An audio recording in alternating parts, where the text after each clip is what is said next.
Another day, another disaster in the esports industry.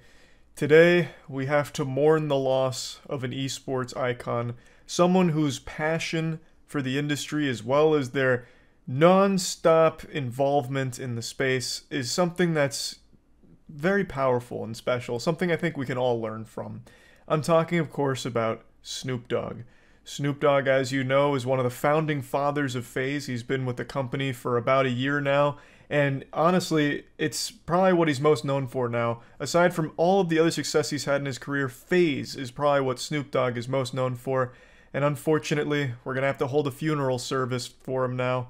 Not because he's like actually dead, but because he's dead to esports. He has resigned from FaZe. According to their SEC filing, it wasn't due to any disagreements between Snoop Dogg and FaZe Clan, and it's only been a little over a year since he joined in the first place.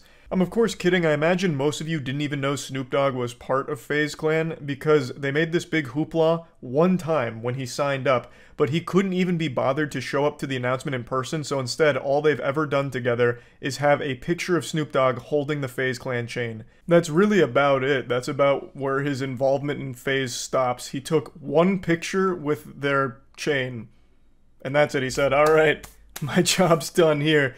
Thanks for the shares and the payday, I guess. Glad to be here." And he just kind of rode that for over a year. Just a severe case of goofball brain here with the decision to bring Snoop Dogg on to FaZe as part of their board of directors as well. This isn't a decision that is exclusive to just FaZe. This was actually a trend in the esports space where a lot of mainstream celebrities that have never touched the video game in their life all started being brought on board as kind of the face of organizations. So Snoop Dogg, that was supposed to be his role. And the idea is these mainstream celebrities open their brand up to new viewers, new potential customers, which will hopefully allow them to make more money because those new customers now might buy merch and help them actually generate a profit in an industry where profit is a forbidden, illegal word to use because it just doesn't fucking exist. In esports, profit is like finding a leprechaun's pot of gold. It's impossible. There's no such thing. There's very few orgs that turn any level of profit. It's very rare. So they all got desperate and thought this might be the play. Grab celebrities like Snoop Dogg and hopefully we'll get some new customers that'll help us get in the green. And it clearly has not worked at all. I think the idea, like the logic behind it, makes sense, but you'd need a celebrity who actually knows what the fuck is going on in the industry, or at the very least plays games. Snoop Dogg streams occasionally, but for over a month he couldn't even be bothered to turn audio on. He streamed completely muted, and he never noticed. He'd go a month, over a month, with just a completely fucking muted stream like you were sitting in a fucking sensory deprivation tank when you had a Snoop Dogg stream on. I guess maybe it was good for, like, sleep aid. That, you know, might be a real argument you can make, but he is clearly not someone who ever understood esports to begin with. This was just supposed to be like a desperate Hail Mary to hopefully get new audience to, you know, buy into the FaZe brand. And we can really see how well that worked for FaZe in particular here. The proof is in the pudding. This is a recipe for home runs. They can't stop winning here. Look at this fucking stock price, absolutely crushing it. So the point is, it's not something that FaZe alone is struggling with. All of esports is kind of imploding right now. The bubble has finally burst. In addition to Snoop Dogg making his grand departure from the space, CLG yesterday announced that they're pretty much folding as well. I believe they're being purchased by a different entity, but overall their operations are ceasing. They're halting all of their esports spending. I think the only thing they're keeping intact is their league-related arm. All the rest are being flushed down the shitter, so there's been mass layoffs, a ton of people banished to the Shadow Realm overnight here from the CLG closing of their doors, and it's a huge surprise to everybody. Especially because even just like a couple weeks ago, they were making new signings. Like they just signed 2 new Smash Brothers Melee players, and now, not even a full month later, they're like, actually, company's gone. We're completely changing everything. So a spokesperson has apparently said that they're trying to, you know, better position their company for long-term success and, you know, looking at alternative business strategy. I guess that strategy is give up and roll over, because that's what it really feels like. Hoping that someone will purchase the, you know, remnants, the skeleton crew of CLG. And it's not like I blame them. Like I said, the industry is just not generating money at all.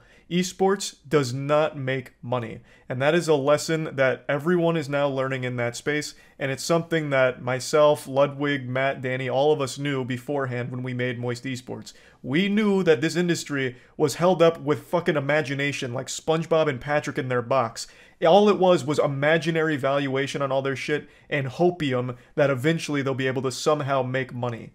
And that's not the reality of the situation. So we knew going into it this was going to be losing money out the wazoo, maybe forever, and we're fine with it because it's a space we are genuinely passionate about, but all of these other companies don't have the same luxury that we have. They do need to make money in order to continue to exist, and they really can't right now, so all of their business strategy over the last like 5 or 6 years is eating them alive, which is why so many of them are experiencing these massive layoffs or just completely vanishing. Like another one, eUnited recently had to fold as well.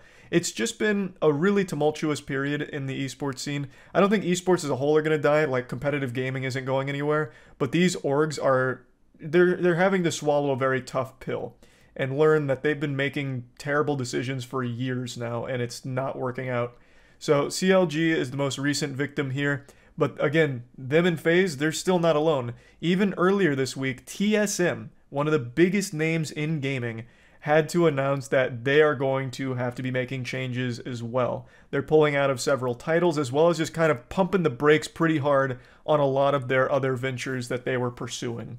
It was even reported that they were considering selling their slot in the LCS, which is almost blasphemous because TSM's been in League of Legends like since the fucking start. I mean, that is crazy.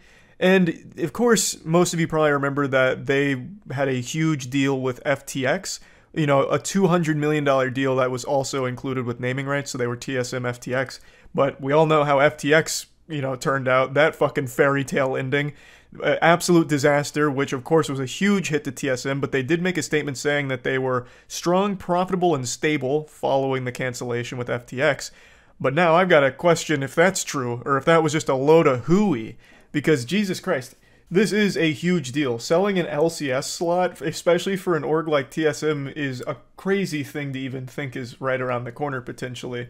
Now, I understand LCS itself is kind of dying. It's treading water. Let's just call it like it is. We don't need to be huffing any copium here. The LCS itself has not been doing great. League overall has been fine. Like, other regions have been doing great in some cases, but the LCS in particular, not so much. Viewership is not looking amazing. People don't really get excited about it, so that is also something to consider with the TSM situation here. Like, maybe they just feel like it's in their best interest to sell it, you know, because they want to ensure that they can remain profitable and stable. So they could be doing this as a preventative cautionary measure to make sure they don't bite off more than they can chew down the line should the esports industry continue to get worse.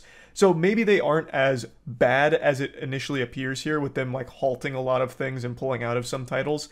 But either way, it's still at least alarming because the industry itself, all of esports, is just not healthy at all. It is held together by fucking toothpicks and glue. It's like making those old like spaghetti fortresses like back in science class where you're supposed to like make a little spaghetti building. Like that is pretty much the entire esports space, and right now that spaghetti building is really wobbling. It's sad to see, but it was also the most predictable shit ever. I don't know how people didn't see this coming sooner. Like, even on the outside, I know a lot of viewers are like, man, how the fuck are these esports orgs even profitable? And the answer was always, they're not. But for some reason, the orgs themselves never had this eureka moment, this, you know, flip of the light switch to like, holy shit, this is going to be bad pretty soon. We're not able to actually recoup our costs. And now they're panicking, they're folding, and it's chaos, pandemonium. And I just wanted to talk about it a little bit because obviously I'm in the industry with Moist Esports, of course, so I see a lot of it and I have a lot of information on like the back end of what's going on with other orgs, and it's always just so surprising to hear that this is something they didn't foresee and didn't plan for accordingly. So yeah, I just wanted to kind of go over this whole topic, and once again, it is sad to see Snoop Dogg leave. I know most of gamers out there looked up to him as a hero in the esports scene, as kind of their inspiration behind the drive to compete in esports, and now he's left FaZe, so that's rough. But anyway, that's really about it. See ya. Chronicles of Elvira, $8 million Kickstarter game? Oh, Illyria? $8 million game reveal. Did this actually receive $8 million in funding? $1.3 million. I'm assuming a company or like an investor came in as well, if I had to guess. Surprisingly, unlike every other Kickstarter game ever, they haven't just completely abandoned it. At least they're giving updates still. Okay. I'm interested. Let's take a peek. Well, actually, let me watch their initial pitch while we're here. Because they had a huge ask for this. 900K. Hyper J. Hi, I'm Jeremy Walsh. What's up, owner Jeremy? of Soulbound Studios and creative director of the innovative new MMO Chronicles of Valyria. I'm here today to talk to you about the Kickstarter we're running for this new. When a game says that it's innovative, I know that it's not. Possible and immersive. Hi, team. Hi. What the fuck's going on? Coming from a broad range of game companies such as Microsoft Game Studio, Sony Online Entertainment, Can I just see the Foxy game? Studio, Monolith, Bungie, Snowblind Studio, Pandemic Studios, and Liquid Entertainment made sure that in lands really it's just require player skill. Here we the best go. example of that is our combat system, which we'll talk more about later. The Wow. fourth design pillar of and a lot of MMOs, they automate things such as fast travel and a mail system in Oh, order to God. make the game go by faster. Yes. What we want to do with Chronicles Quality of of Valyria life. is slow the game down again. Give you an opportunity to travel from point A to point B, to stop and make camp. That's a hard sell and on to me. reintroduce those elements that allow opportunities for dramatic We events. removed everything that makes the game Now that we have a fun. high-level overview, where we permanently kill a character when they die of old age or of combat wounds or whatever. But a problem we ran into... If they don't eat healthy, they is get that diabetes. players want some feeling of continuity. You have to Don't want really take care of your everything character in spent on years Illyria. of accumulating Illyria. And then have to restart. It's just not... one of the things I'm really excited about with Chronicles of Valyria, and one of the things that we're doing a little bit differently, is the introduction of a family system. The Oh, family system is so wow. important. It's actually the third step in character creation after picking which soul you're going to use. Maybe you go down the dark side and you find A lot of alcohol. MMOs today, the first thing you do during character creation And is the actually family doesn't like determine that. your class and race. I'm of no benefit to them, or if I do come along with This is a really long Kickstarter pitch, I'll be Years honest. in, wait, exactly. This So ma- in this is case, like a lot we more introduced a effort than system most bad specifically caters to the Kickstarters. family, which is the bolstering system. And it doesn't even seem And bad the so bolstering far. system works like this. If you're in game, They are actually Estimated in the world. delivery Not only can you walk, 2016. run, sprint, jump. You can also vault, climb onto walls, hang off ledges. I see, it's been a Climb while. onto the rooftops and do flourishy jumps if you want to. But the system. Look does at not that hold shit, you. he's free running. It's completely player skill based. You need to I know saw what that kind your of shit in character YouTube can do, videos. as well as What happens when they don't deliver? So you Nothing. could actually build up a huge There's reputation. no obligation for them to even deliver anything ever. To a large number of A people. lot of them don't. And then you can also set up a... Okay. Those are choices. This is a lot to take in. Let's just see what we actually ended up getting. This pitch seems like one of the most ambitious titles I've ever heard. I wouldn't be surprised if somewhere at the 15-minute mark they introduce a system that allows you to literally import your real soul into the game and live out the rest of your life in Illyria. So let's see what we actually ended up with. This is a story about a game that claimed to give players the freedom they wanted, freedom to live, freedom to die. Hundreds of thousands of fans, 6 years of waiting. Finally, a game lets me to this die. day, no one. If you die in A game that would Illyria, have you you die in the living and real dying in world. a fantasy land I where believe it. seemingly anything was possible. For many, it was literally a dream come true. So where did it all go wrong? Let's start at the beginning. April 28th, 2009. 2009? Kickstarter, the crowdfunding platform launches. September 20th, I was gonna 2009, say. the first, or at least the first instance Jesus I could Christ. find. October 10th, 2012, the Game Developers Conference. Star Citizen is announced. Yo, it's the Fastest title one! ever presented. That's like A a $300 multiplayer million space trading combat simulator crowdfunded on a scale piece of beyond shit. anything we'd ever seen. September 18th, 2015, the first ever screenshot of Chronicles of Valyria would be shared Wow. on the company's Twitter timeline. Look At this at time, that the community beauty. is already beginning to grow, giving the company anywhere from $5 at the lowest level of contribution to $10,000 for the Ooh. King or Queen package at the top level. Each package would allegedly There's gonna come be with an some array dapper. of goodies to tempt in the potential backers, ranging from a wallpaper and access to the newsletter at the lowest end, Thanks to some and a bogus. literal kingdom to rule over in the game at the high end. For $10,000, you could own your own kingdom. And of course, you're probably wondering if anyone would pay to be a king or a queen. They did. 4 of them. The launch And of the now Kickstarter they're subsequent financial very success was unhappy, I received bet. mostly positively. Project funding will continue on our site, chroniclesofvalyria.com, after the Kickstarter ends, starting June 6th. We will offer the ability to upgrade Yeah, your it sounds about existing right. pledge.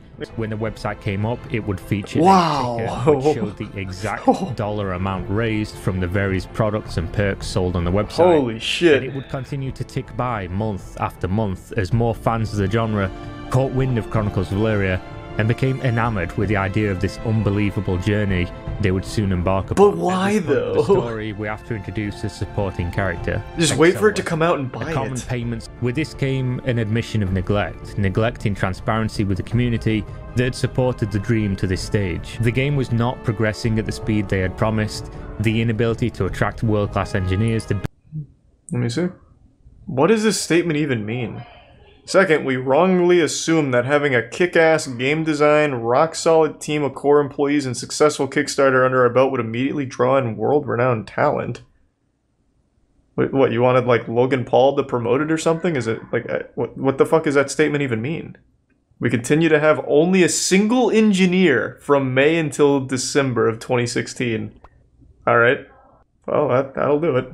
Alpha 1 would now They're become waiting the for first someone to 4 make the months game of for them. 2018. Skipping forward to January 12th, 2018, roughly That's a when good we would plan. be expecting. The game was still yet to be played. Can we by watch a some good single member of Kickstarters? the Are they public. all a scam or At this some time, actually the fine? revolutionary tech solution that they'd announced as a I'm partner pretty harsh on is no longer a Kickstarters for good partner. reason, but some of them Spatial do OS being deliver the and are system good. that they had spoken so I think highly of Chivalry and was spent actually a the last Kickstarter 19 game. months working with as funding continued to gradually increase throughout 2017 and 2018. Why?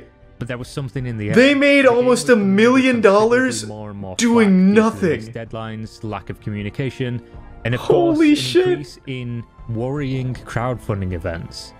The cracks were already beginning to show. The official channels for communication, the Discord, the forums would become increasingly hostile, and more people were either being banned or removing themselves. The updates were less Well, and less frequent. The features They're showcased were lost. less They don't get to own a substantial, kingdom in and we Ilaria. had not seen almost September 6th, 2019. Let's First go. gameplay footage of Chronicles of Valyria seen It for looks over so 2 good! years, since Fuck!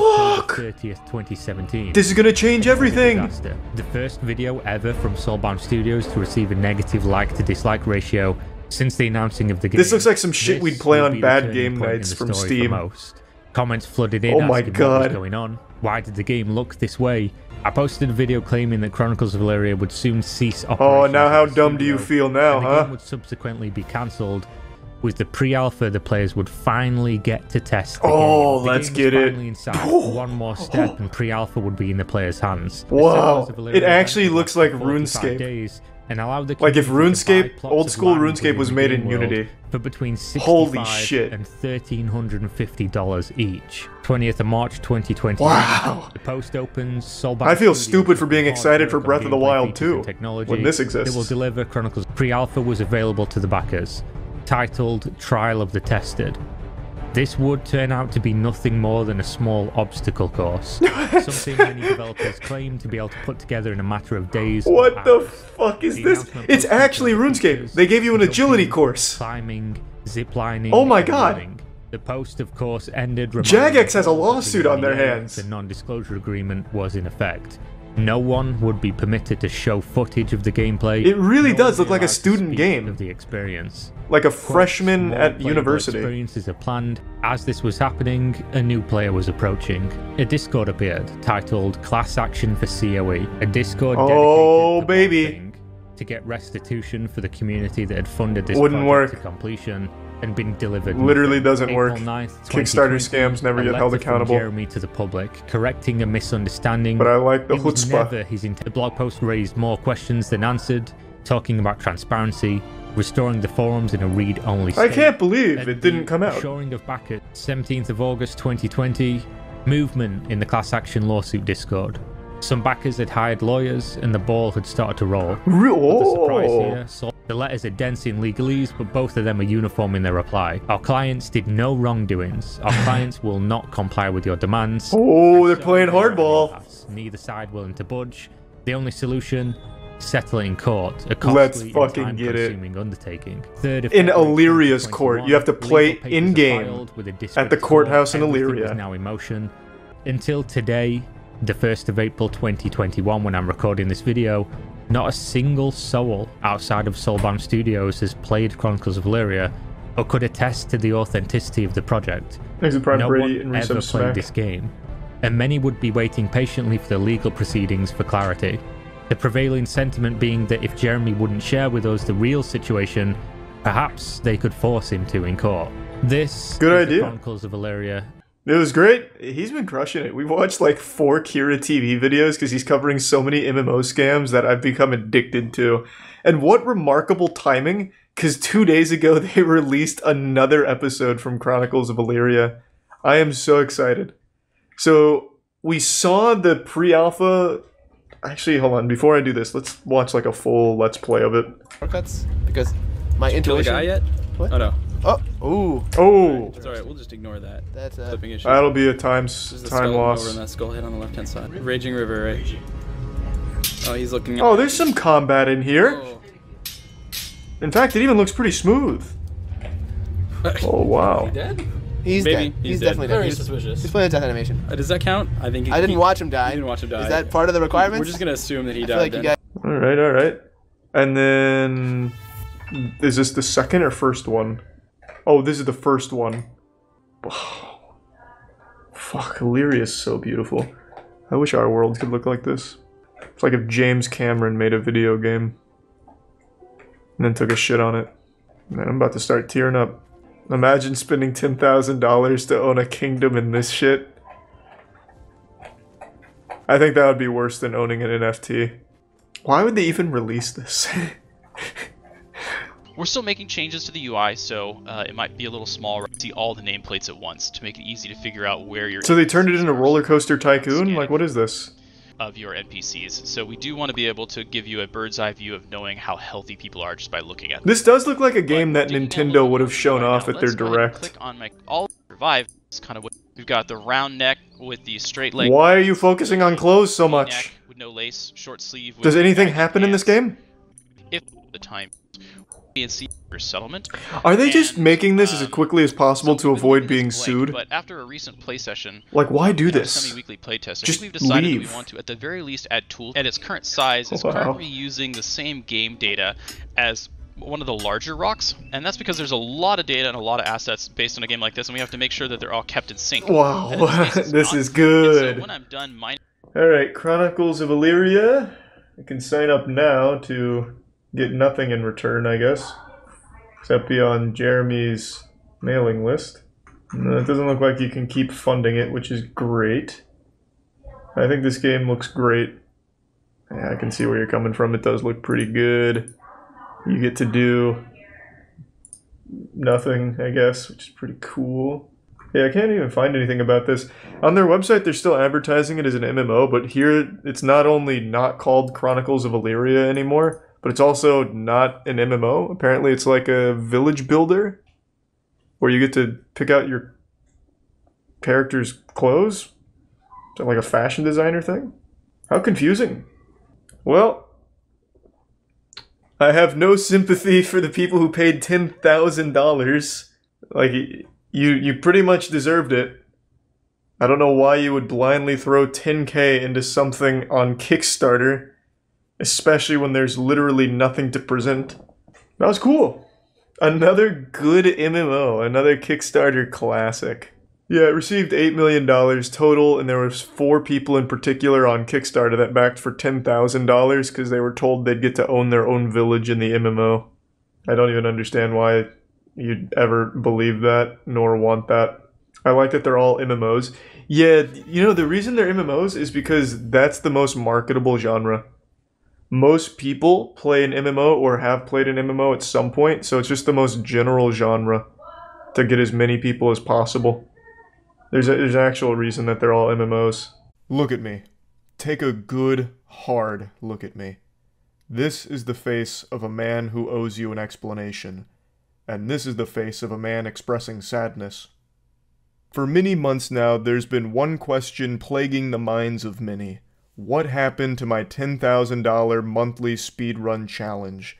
For those that don't know, at the start of 2023, I set out to do a monthly $10,000 bounty on some wacky speedrun games. It would last 2 weeks, and whoever holds the top time gets the grand prize, and $10,000 gets split amongst the top runners. I said I wanted to do it every month, as well as make a Summoning Salt style video covering each and every one of them. But astute observers will have noticed that we've only done 3 challenges, and we're 9 months deep into 2023. So if you get your abacus out, you can start crunching the numbers, doing a little math, and recognize that something must have went awry. How could this be a monthly challenge if it's only been done 3 times in 9 months? Well, that is a good question. Pop a squat by the fireplace and allow me to give you the answer. So, there's a couple of factors at play here. 1, I underestimated just how difficult it would be to find fun speedruns for games that nobody is currently speedrunning. The whole idea behind it was speedrunning games that nobody has ever ran or very few people have ever run. Wacky games or bad games, weird games, all of that. And I didn't calculate just how difficult it would be to find candidates for that. So that took a lot longer than I would have expected it to, which is why there were more delays between these challenges than there were delays for Beyond Good and Evil 2. And that was one of the biggest factors in the beginning. But after the conclusion of the 3rd challenge, we were working behind the scenes to amplify it and actually make this bounty even larger. And that went on for a couple of months, and then eventually nothing happened with it. Kind of fell through the cracks. So then that was a couple of months down the drain with no new challenges because we got a little rambunctious and ambitious with it. So then it was just kind of back to square one, finding the next game. And then we also took on some other bigger projects like the Moist Wrestling League and the live event. So it's just been kind of difficult to sit down and find the next target for these challenges. But that brings us to present day and going forward. I'm happy to announce the $10,000 speedrunning competition is back on the menu. So get ready to eat until your belly is full. We have found a new game that I think is going to be absolutely perfect for this, and I would like to go over the plan going forward for these competitions. So, let's go ahead and start with the new challenge for all speedrunners out there that want to make a big old fat penny and end up like Scrooge McDuck here. 10,000 doubloons on the line. Starting today, you have 2 weeks until October 2nd at midnight to be the fastest to complete Escape from Lavender Island. This is a game I recently found during a Steam Stinkers dive, and it ended up being an extremely good game that was very unique and memorable, that actually does have one runner and a pretty interesting route. You have 2 weeks to channel your gaming ancestors and ask them to bless you with the strength to be the best goddamn speedrunner Escape from Lavender Island's ever seen.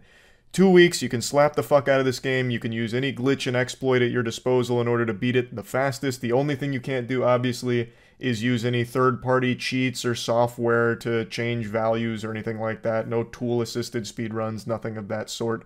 And we're also making some changes to the format. So in previous challenges, we've done $10,000 split amongst the top 3.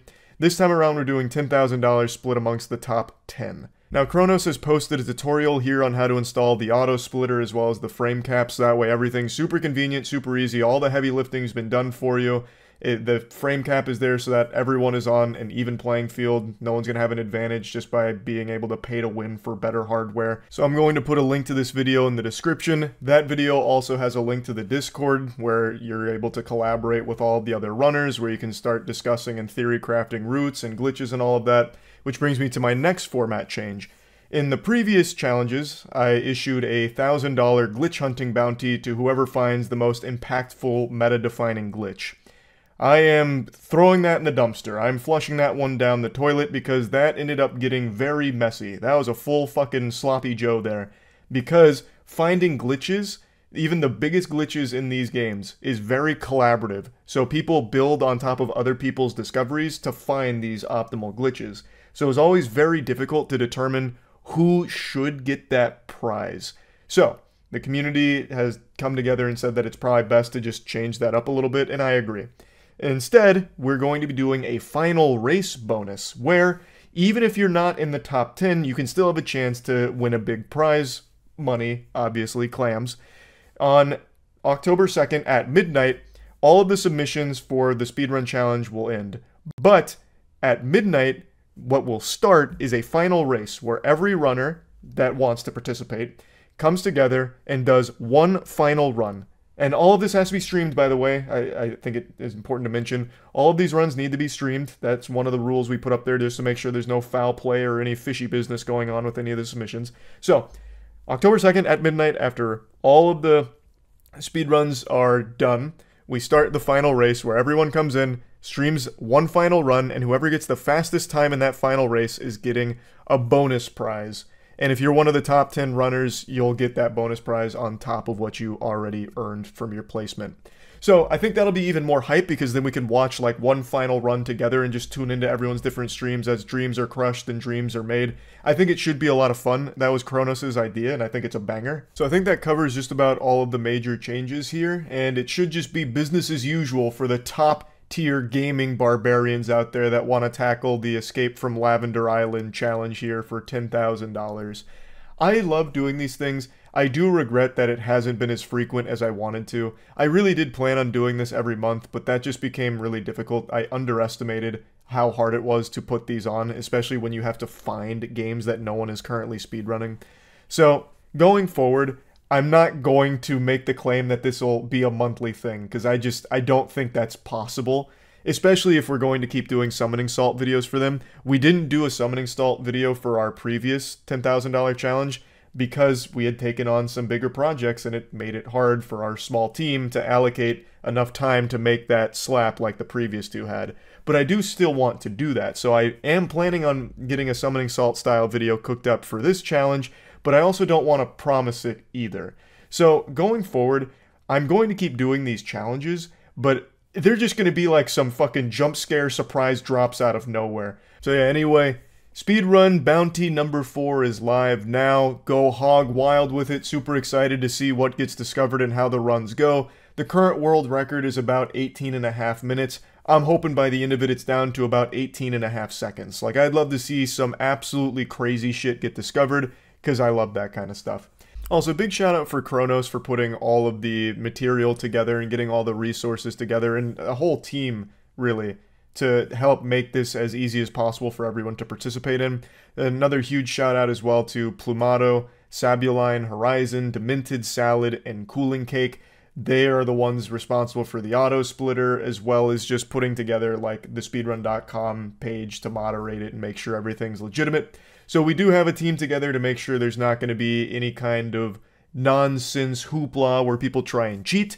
It should be a lot of fun. Really looking forward to seeing how these runs develop. Also, the developer of this game seems really cool. Like, he's super nice. He's working directly with our team in order to make sure there's no patches that go live that like fix any of the glitches. So for 2 weeks, it's 100% going to stay the same, so you don't need to worry about things changing rapidly or anything like that and having to adapt to it. And he's just also been like a really nice person who has a great game. Like, I actually did genuinely enjoy Escape from Lavender Island, and I think it'll be a fun speedrun. So yeah, that's about it. See ya. Yeah, you're looking at the real Dirty Dan, who's taken on the US government by suing US immigration.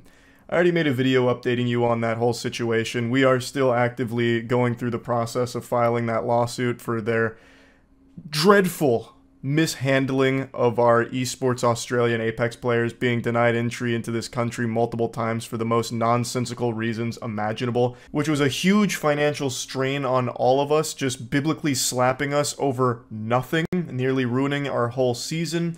Bare minimum, hopefully we can at least get PCP as a banned substance in the US immigration headquarters, because it seems like a very prevalent drug there, because their agents are out of their fucking mind. I'd get more rational thoughts out of Derek Zoolander than all of the husks out there at US immigration. Fucking Sharpie huffing, fart sucking, step on your sack, smoke your mama's crack troglodytes. I'm not here to just rant about them, by the way, but really I just can't help it. So, what I want to talk about is yesterday was the Apex Legends Championship. It was the major that all of this was building towards.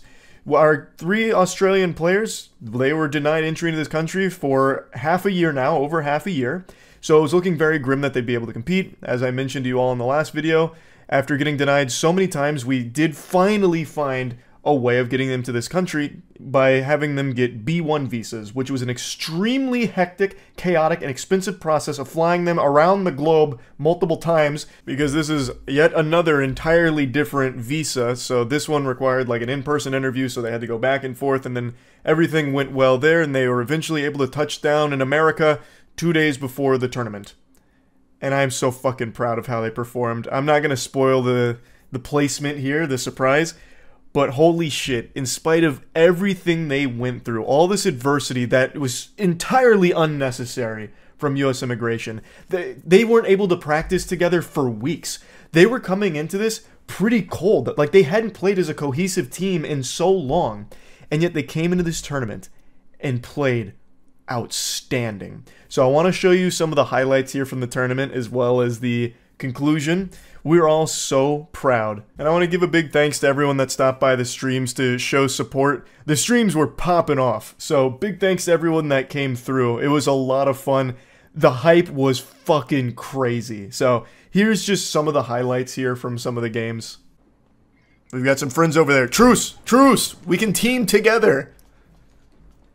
So, use some ASL on him. Oh, that's definitely not ASL. That was like a ninjutsu I was casting, but let him know! Let him know! We won't tell anyone. I can't sit still. I've got the wiggle worms. Wait, no, they're running. This is free. No, fuck! We're getting looked by the other squad. Come on. Yeah, they're running across right now. Come on! Show them what a dick feels like. Nice, Walty! Good grenade! Bang ult! Bang ult!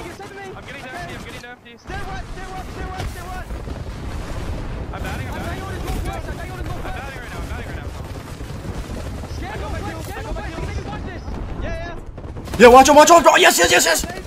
Oh, good call! Good look! Nice! Cracked! Guild knocked. Good shit! To the left! Watch the left! Smoke! No!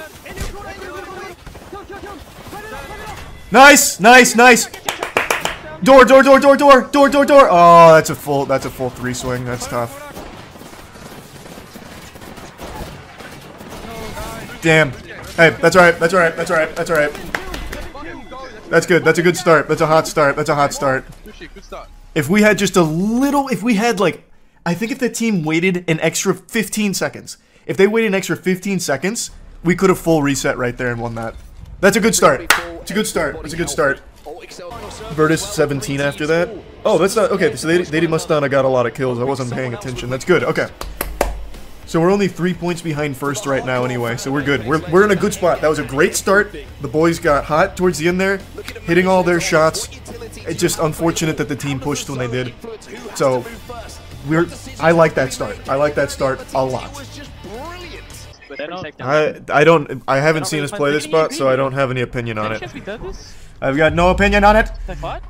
I have no thoughts! My mind is blank. I know, it's a bit of a shit third if I'm honest. I'm playing split by the way. I've got the whole seat, but I'm only using the edge. I'm gonna switch right here if I need to. Get him with that George Lopez wapa. Just stay here. What are some other references I can pull out? Scandals. I'm just gonna go through the entire Rolodex of references. Yeah. Him just peeking that fucking I'm just a bill. Yeah, I'm only a bill. I'm sitting here on Capitol Hill. Alright, this isn't it anymore. Let's fucking ratify these documents, boys. Yeah. In that case, we kill them. Conjunction, what's that function? We're in on the low ground. Yes, but you gotta play oh, these guys. Wait, that's actually kind of nice. We have That's to a fuck good these guys pull. off. And we're hoping that above plays to... What are some other... Adams, Jefferson, Madison, yeah, what do you think, FC, Monroe, about under these men, I don't know, our country will the best way to do grow. it. You sit in the corner, and it's hard to... I'm out of Schoolhouse Rock. Yeah. Okay, I've exhausted all those. You are right, you should save it for the same close. Oh, Doodle Bob. We should be able to get these kills on the right. Yeah, we got also carry team running in from down here. Do you want me to try and get barrels over there right now? Look. Please. Kills. I'm playing out of the net. Damn it. Blood one. 90 here. Come on, please. KP. They spawned above us. You got the kill. Nice, there you go, Guild. DSU might force the fight. Look here. Alright, just be ready. I'm getting barrels down. Where are we in? We're not actually in. We gotta keep walking in. I'm climbing up. Take me. Can we climb above, please? Can we climb? Can we climb? Yeah. I'm here. One. Dead. You're up there on your own. Nice, Waltzy. Holy fuck, Waltzy's frying. Waltzy's fucking frying. Do it! I think the kill. Do it! I'm taking space. Yes! This is such a good spot! Let's go, baby. Somebody took the board. I'm getting on the rocket. Oh, it's such a good spot. I got it. Okay, I'm walking. We need to get traps forward. We need to get Oh, Waltzy, that was such a good call. I'm scanning below. This is such a good. We've played this position before and did so well. Let's do it again. Let's do it again. Fucking frag out, take this dub. Yes, I probably want. No, I have my ult. Please. Any more cells? Any more? We have to kill these guys. We don't have a choice. Yeah, we do. Any more cells? No. Can I quickly loot? I need you to loot for me. Can you get me heavy ammo?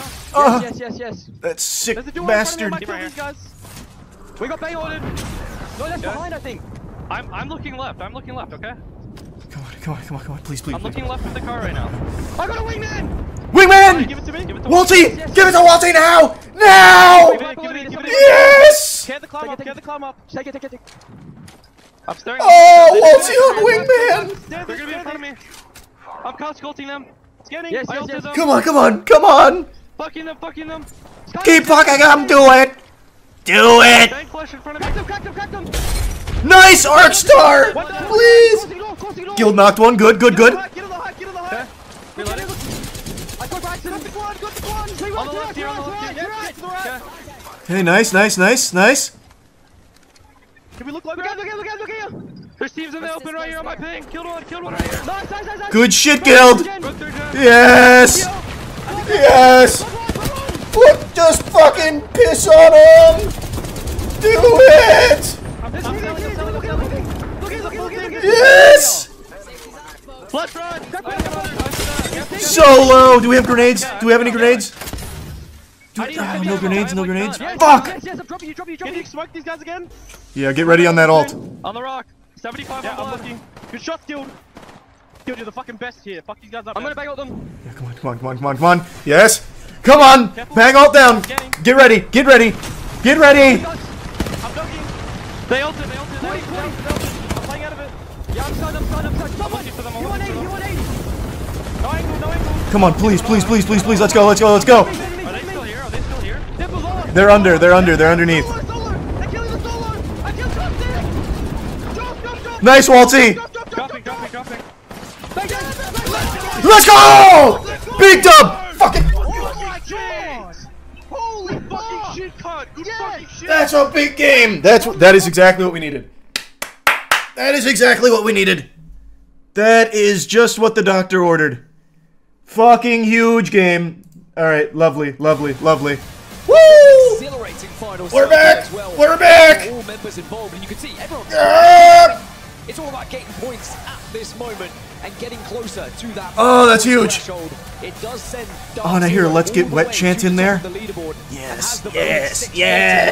From that 50 points. Yes. For Alliance, though, really important points as well. Just getting into that top 3 was massive in terms of placement. It does put them a little Ginger, bit further thanks, up the Commander. leaderboard, but not Moist. They get that win. Oh. This was the question I was asking. Oh, that was a 9-kill dub. This tournament, can they find that victory so they can have that confidence going into match point? Well, now not Moist. Fuck That one off the yes. scorecard. Yes.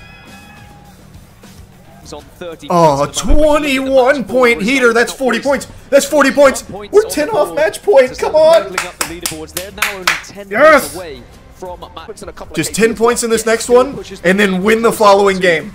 Or we could just win this game and the next game. Back to back to back. Just do it to them. We've done it before. Let's do it again. Fucking run it. Please. You can really see that. Oh, jeez, Rick. Score totals on here on Oh Sunday. my here god, in oh my Los god. We're so Angeles. close. Now, We're so Zero close. the Dark Zero, Oh, only we're right 6 there. points away from match point now. Oh. This is where we get to Oh, the we're so business close. end of this tournament. Oh, it's right there. It's right there. In Don't striking stop. distance Don't and their point stop. average, you would imagine, if they have an average game. Sorry, but surviving. and Bladder living reset. in Bladder those reset's a moments, huge getting to that call. Top 3, top 2 with Good a few extra IGL. KP Bladder reset. can make all the difference. Well, one thing that makes all the difference. Oh, fuck yeah. Third. Look. Eat them alive. Okay. Fucking take their school lunch. Scan when you can. Shove them in the lockers. Shove them in the lockers. Scan. Damn caustic traps. Ulting. Nice, Waltzy. Waltzy knocked one. Nice. That's a wipe. Good shit. Okay, we can run it in and do our usual evac. I need one more team to go down, please. Lord God, I can't handle it. I can't handle it. All right, match point. Let's match point. Now we just need DZ and reject Winity out. We need Legend or Disguise to pop. Please, Disguised. Timmy, turn around. Just fucking frag out on Dark Zero. Please, Timmy. I'm begging. I'm actually fucking begging so hard. There's 2 solos here, which is so tragic. Point. Someone knocked him out. Yes! Legend! Legends! Legends Gaming! Do it! Fucking feed them their vegetables! Nice grenade! Fucking finish them! Yes! No, no, no, no, no, no, no. Please, please, Legends, please, Legends.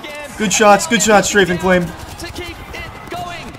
Sides here, trying to give him some suppressed fire, working up the raw, gets the double crack, following up with Jen. Nice, K. Legends trying to fully send it. It's up to them. Oh, thank God. Thank God. Alright, we're on match point, baby. If we can just win the next game, we take it. We fucking take it!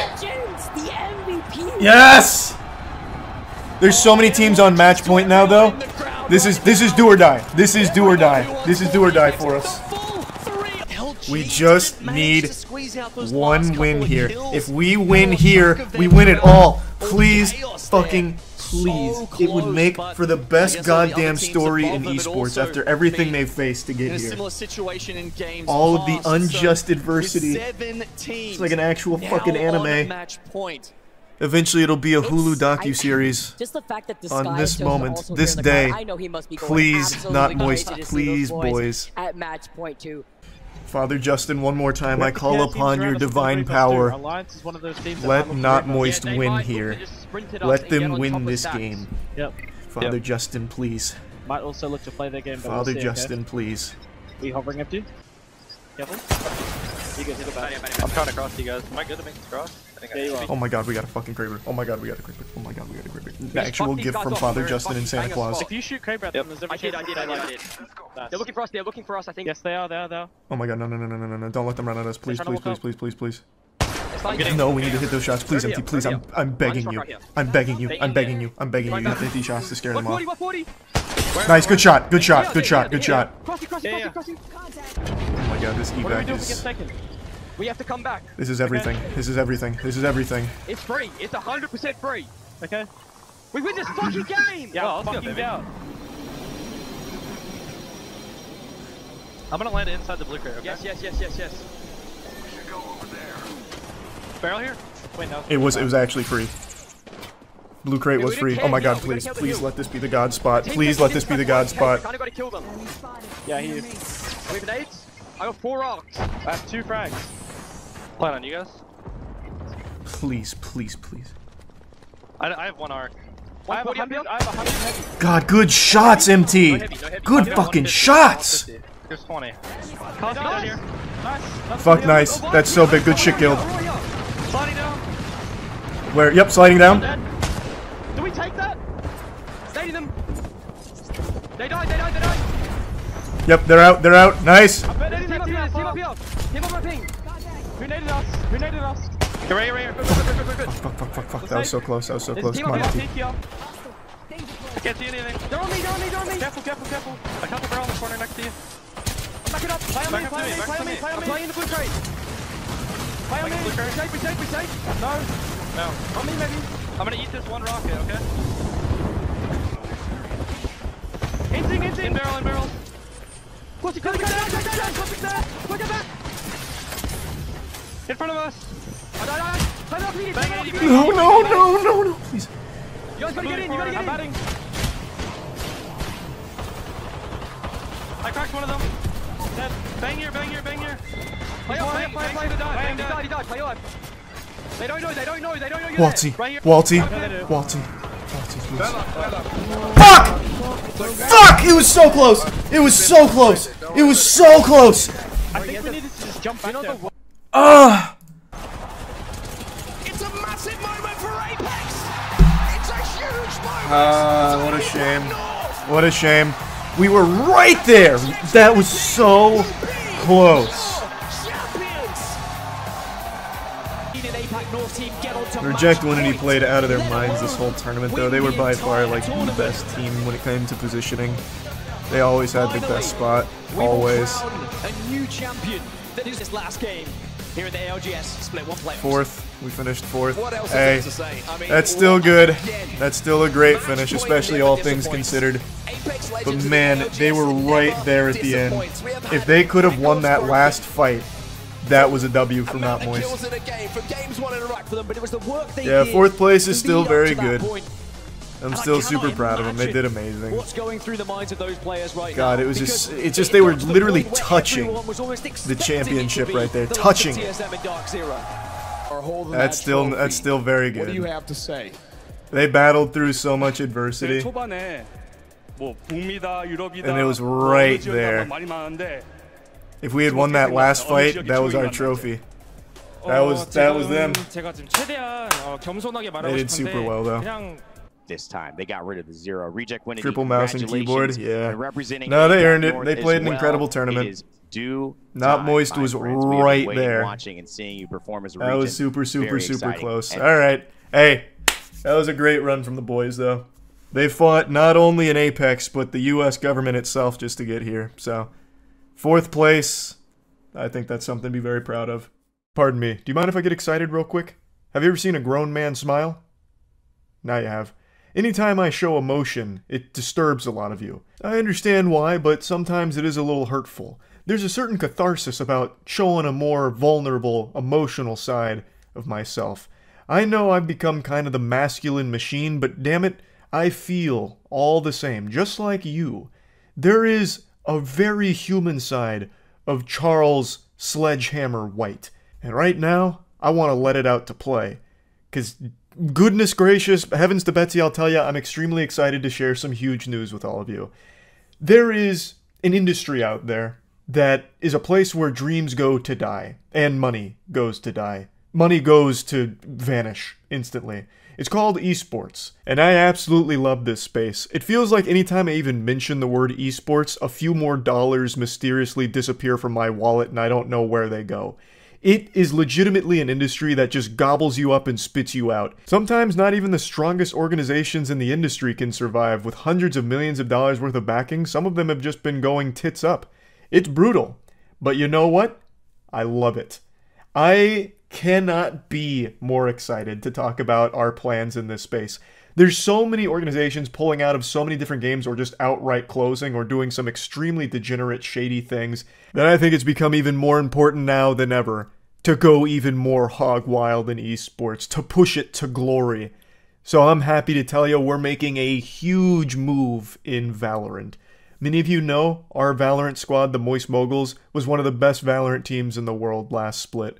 We were so close to ascending, we just fell short. We knocked on the door and barely missed it, but we're extremely proud of that squad. It was an incredible run. During the time between then and now, our team was heavily scouted by much wealthier organizations than ours. As most of you know, Ludwig came aboard the Moist adventure. He said, I want a part of this wacky little roller coaster, and we said, well, hop aboard, sailor, it's game time.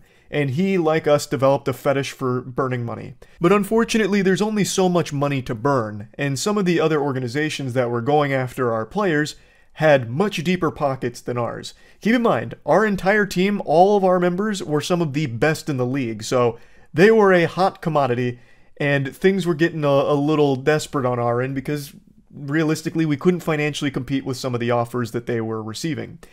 Most notably, from Shopify Rebellion. And a few of our players had actually been playing with a few of theirs and absolutely steaming ham.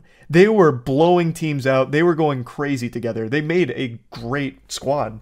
And Ludwig, being the galaxy brain savior that he is, decided to reach out to Shopify Rebellion directly, and through conversations, started to realize that their goals in the esports scene aligned very closely with ours. So then I got to talk with them as well. Jeremy at Shopify Rebellion, huge shout out because that guy's a fucking sweetheart.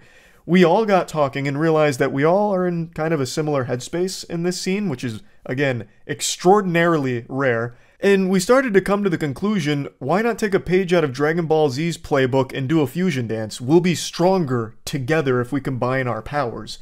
So we did. And thus, MXS was born. Moist Cross Shopify. The strongest Valorant roster the world has ever and will ever know. Just look at this all-star lineup here. This is a thing of beauty. Now, I want to start by addressing some of the confusion I saw around this announcement because the name led people to believe that Ludwig had been dropped from Moist Esports. So a lot of people were wondering, what happened to Lud? Why did he get kicked out? Because the name Moguls is no longer there anymore. Which led people to believe that we had fired Ludwig from the Krusty Krab, when nothing could be further from the truth. So let me start by explaining where the name Moist Moguls even came from. When Ludwig hopped aboard, we wanted him to know that the things he's most passionate about, like Valorant and Smash Bros. Melee, could truly be his and have autonomy under the Moist umbrella, and we'd be there to support him with the decisions like financially with signings and everything, and cheering the same way we would for all of our other games we're in, like Rocket League, Apex, and the rest of the FGC. And in doing so, we wanted him to have the ability to name it what he thought would resonate best with himself and his community, so we went with Moist Moguls.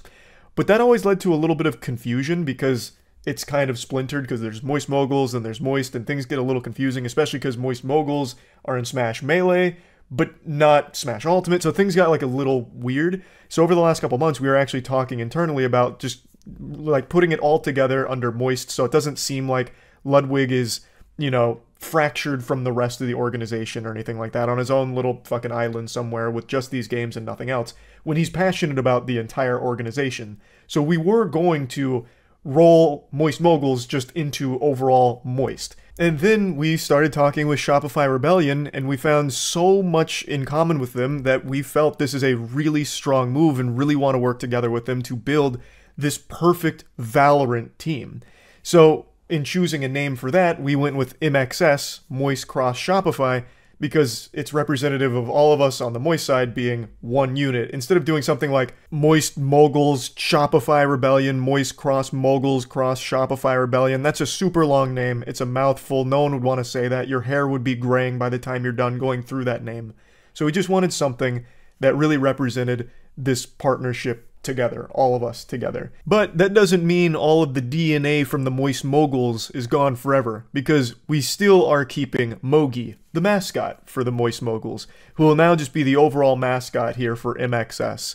And Mogi's got a new friend, Rebel. If that's not the cutest shit in esports, I don't know what is. Mogi and Rebel, that's like a Pixar movie waiting to happen. This blows Elemental out of the water, I'll just say it now. This makes Claude look like an amateur. But all that being said, the name is still being workshopped, baby. We're still mixing chemicals and seeing what makes the best potion. So if you have any bangers to suggest, feel free to just let that shit rip raw. You can go ahead and tweet any name suggestions you might have at this Twitter, the MXS Valorant Twitter. We're very receptive to it and could be subject to changing this down the line, you know?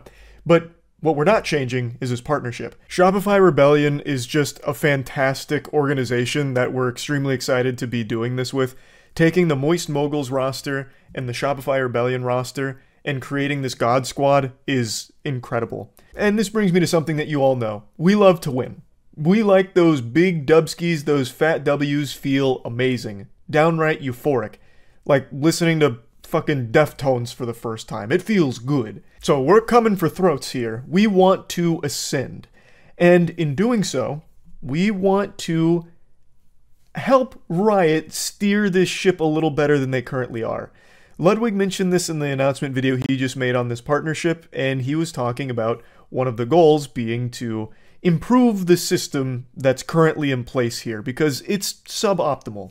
Riot's been making some questionable decisions that most people don't really agree with, but they're not really doing a whole lot to change that. So perhaps if we can ascend, we can start to, you know, help Riot make these changes that are more conducive to a healthy scene here. Because right now there are certain things that are being neglected and certain systems in place that just aren't very good.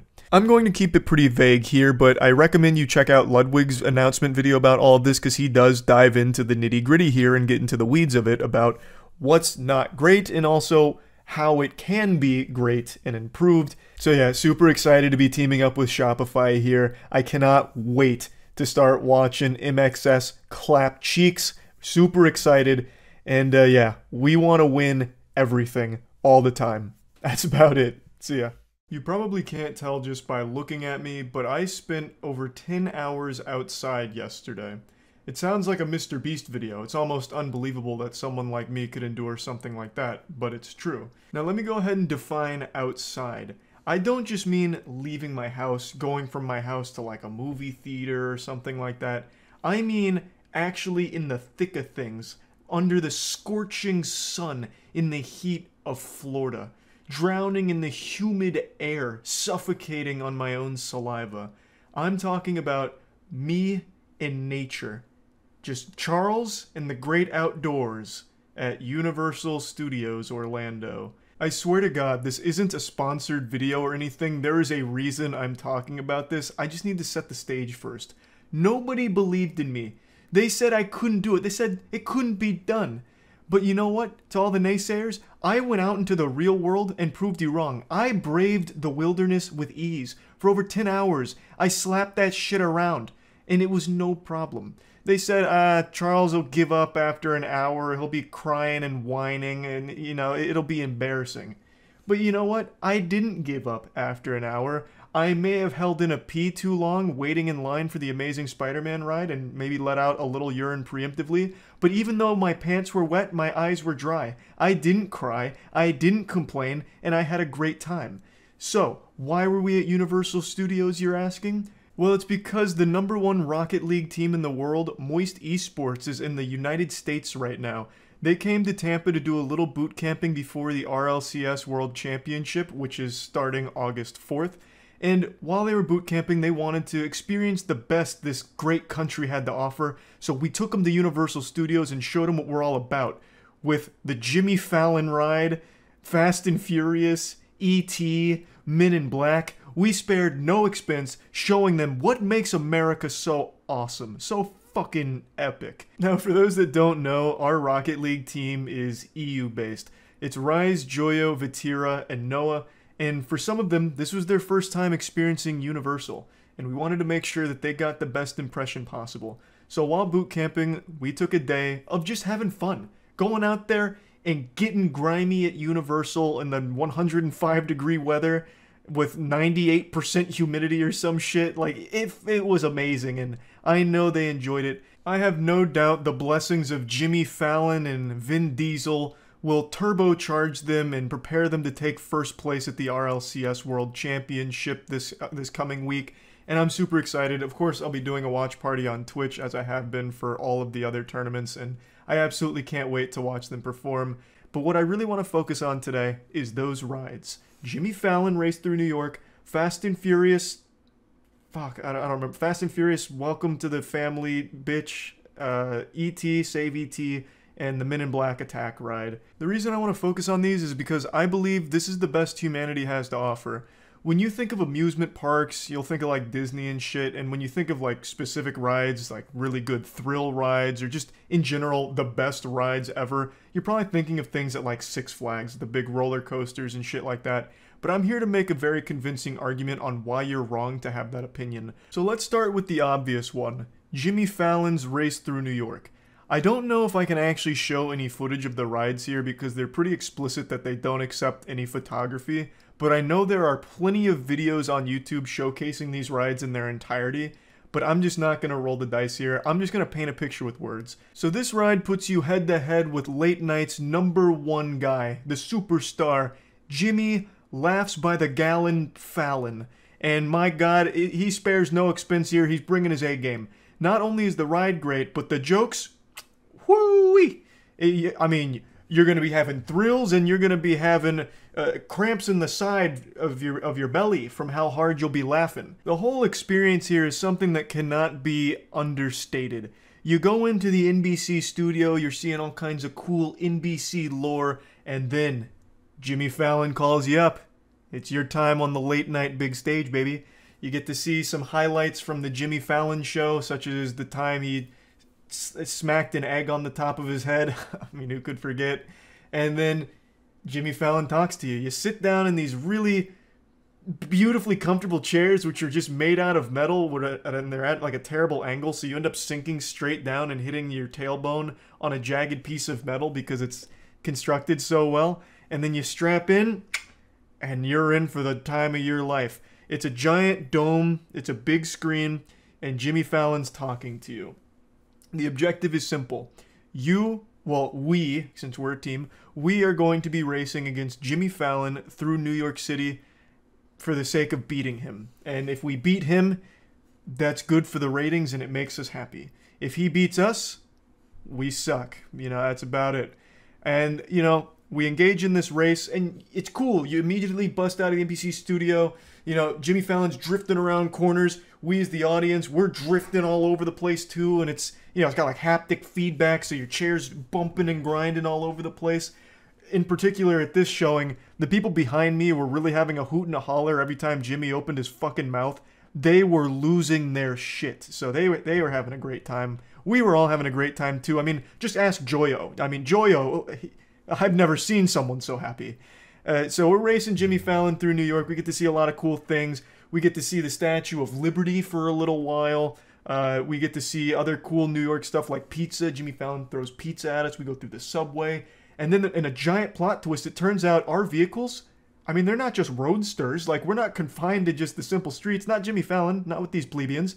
So he's outfitted our vehicle with jet boosters, so they turn into giant rocket ships. And now we're not just racing Jimmy Fallon through the streets of New York, we're racing him to the moon.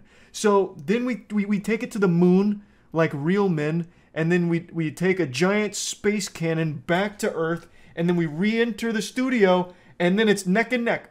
Jimmy Fallon's a little ahead of us, so we pull a kind of dirty little pit maneuver, take him out of the race, and we beat him back, and we win. All in a day's work.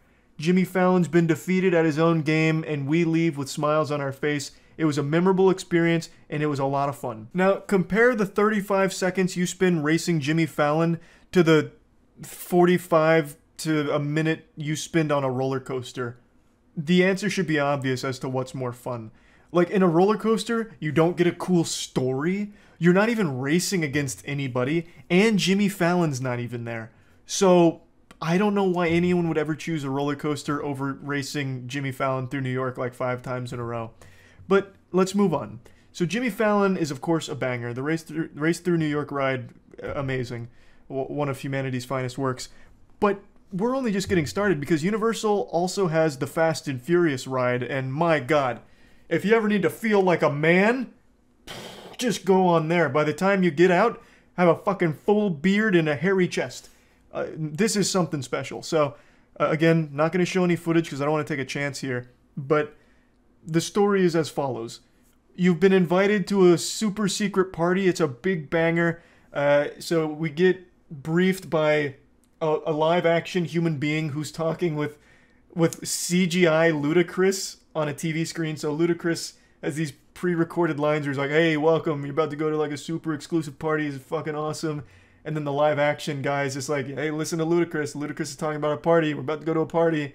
Then they funnel you into another room, which is the same thing, where it's a live-action person on a mic with a pre-recorded Ludacris going, this party's gonna be nuts, but I hear the FBI is about to raid it. And then the live-action person's like, damn, but I was looking forward to this party. Well, better get them on their way. So then they send you into this party bus, which is the ride vehicle. It's this giant party bus thing. And then they take us to the party. It's got... it's a screen with a video that plays, and it's just a bunch of people, like, dancing. And then the FBI shows up. They say, hey, we're the FBI. We're shutting this party down. Hey, this party's too lit. Get out of here. Party's shutting down. Then Roman comes in. He's like, oh, what do you mean the party's shut down? The FBI pulls a gun on him. And then Vin Diesel and Letty rise from the ground on a semi-truck and say, hey, put that gun away.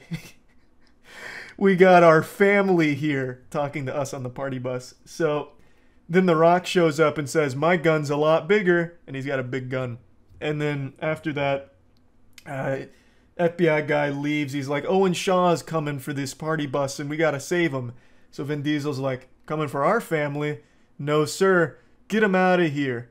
So then the party bus starts moving. The Rock comes on the screen in the party bus because the party bus has screens. and he says, one of you is a super secret agent that Owen Shaw wants to kill, and he's not going to stop at anything till you're dead, so we got to get you out of here. And then what follows is 15 seconds of pure chaos. It's only like a 15 to 25 second ride. It's, you know, not all, you know, the star that burns brightest burns out the fastest, as they say. It's it's the best 15 seconds of your fucking life. So you're in the party bus, then all of a sudden on two sides, there's now two screens, and it's playing a video where Owen Shaw's got like a fucking wrecking machine that's drifting all around the interstate, that's chasing us. Vin Diesel grabs onto a fucking helicopter and throws it to the ground. Letty hits you with a grappling hook. And all the while, it's playing the most over-the-top sound effects of all time.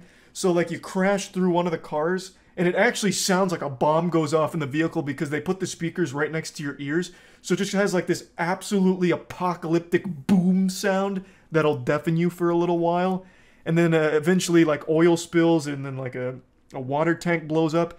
And they have these water jets in the party bus, which are aimed directly at your eyeballs. So when the water goes off, it, like, shoots a bidet into your eyes, which blinds you. So it takes away all of your senses as quickly as possible. So you're blind, you're wiping your eyes, you're trying to unclog your ears. Meanwhile, fucking Roman and Vin Diesel are slapboxing Owen Shaw on top of a nuclear missile. Like, it's fucking crazy. And it ends with the party bus falling off a bridge, and then Tez saying, "Congratulations, you did it." Didn't really do anything besides get beat up by the party bus, but, you know, you feel like you accomplished something. You feel like you bonded with the people you went on the ride with. It's a banger. It's a great ride. I love it. Another absolutely fantastic piece of human ingenuity and creativity. Now let's talk about the ET ride. This ride's existed since back when Jesus was still around, it feels like. The ET ride is old as shit, and it feels that way. When you enter ET, the first thing you're greeted with is the smell of an antique shop. I don't think that place has been properly cleaned in the last fucking 40 years. It smells so old. It smells like a grandmother's butthole. It is absolutely awful. And the mission is simple. E.T.'s been kidnapped, and you have to save not only E.T. but some of his alien friends like Balanctica or something. And so we're going to save them from a distant planet, another world. But it's really innovative because you tell an instructor your name, your first name, so whatever you want it to be. They're not going to, like, check your ID. So you tell them, like, I'm Paul, I'm Biff, Bill, whatever. And at the end of the ride, once you save E.T., spoiler alert, E.T. reads your name. He says, "Goodbye, Bill, Paul, Biff." It's so cool. It's so fucking cool. This was so ahead of its time back in the 1800s. But the ride, let's get to the ride. You get on these bikes. The ride is meant to look like bikes. And it takes you on a journey through E.T., basically. So you have, like, little wax figurines of people that are supposed to be like cops. You have lights that are going off that are supposed to be like police cars that are trying to stop you. Like, hey, don't go save E.T., that's bad. And then an iconic moment is when the vehicle, like your ride, goes over the city, because you're about to go into space, like going over the moon, like with a bicycle.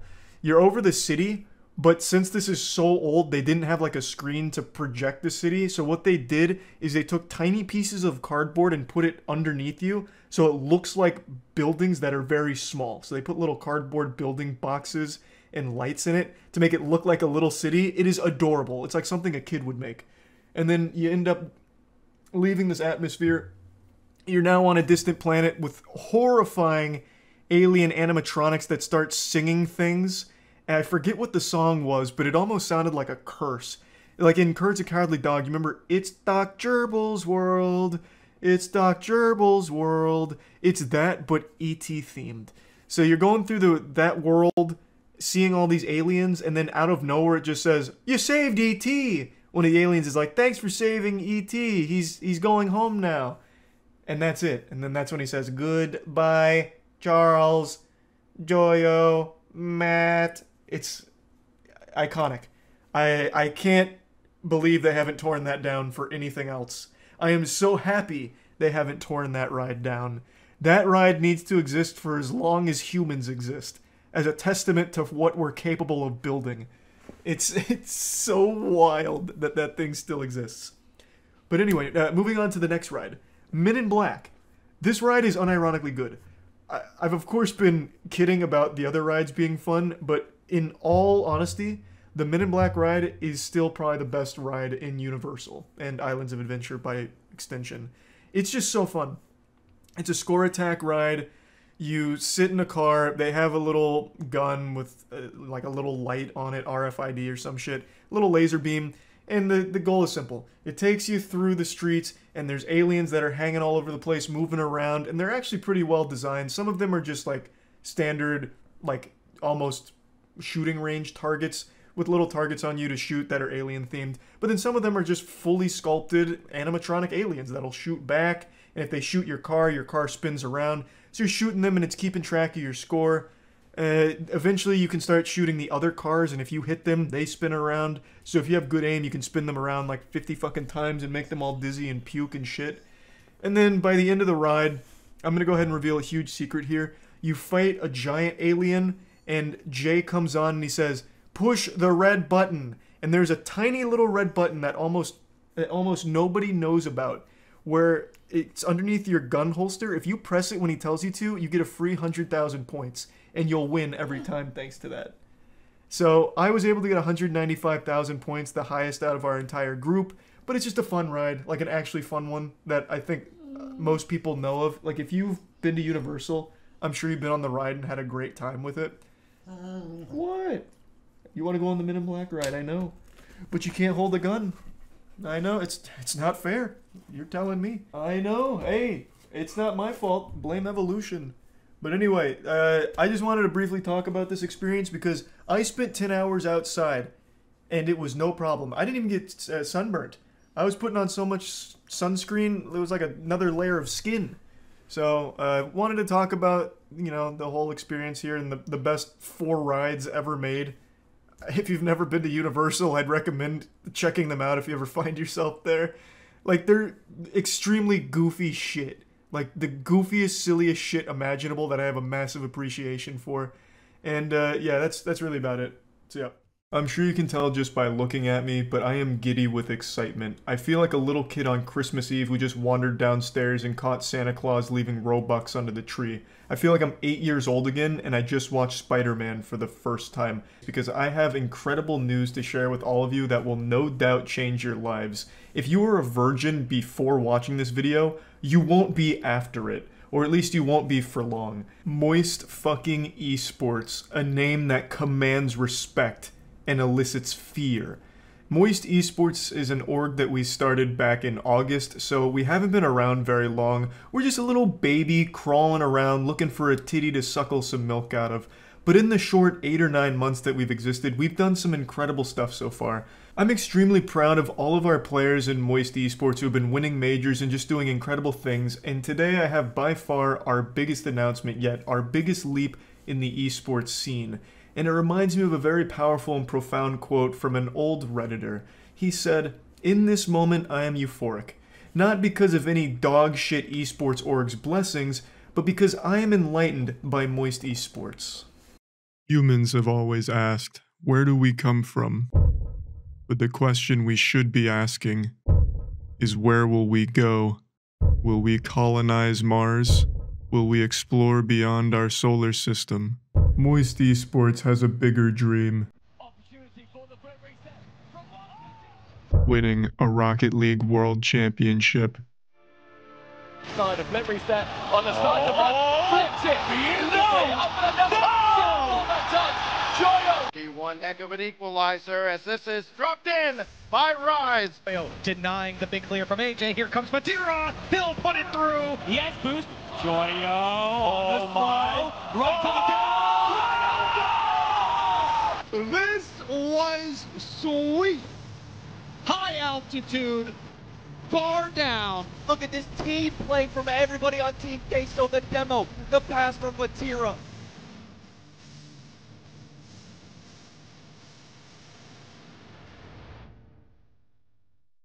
Yeah, it's not a prank or anything. Moist Esports actually did acquire the Queso roster. If anyone's familiar with the Rocket League esports scene, you no doubt know of Team Queso.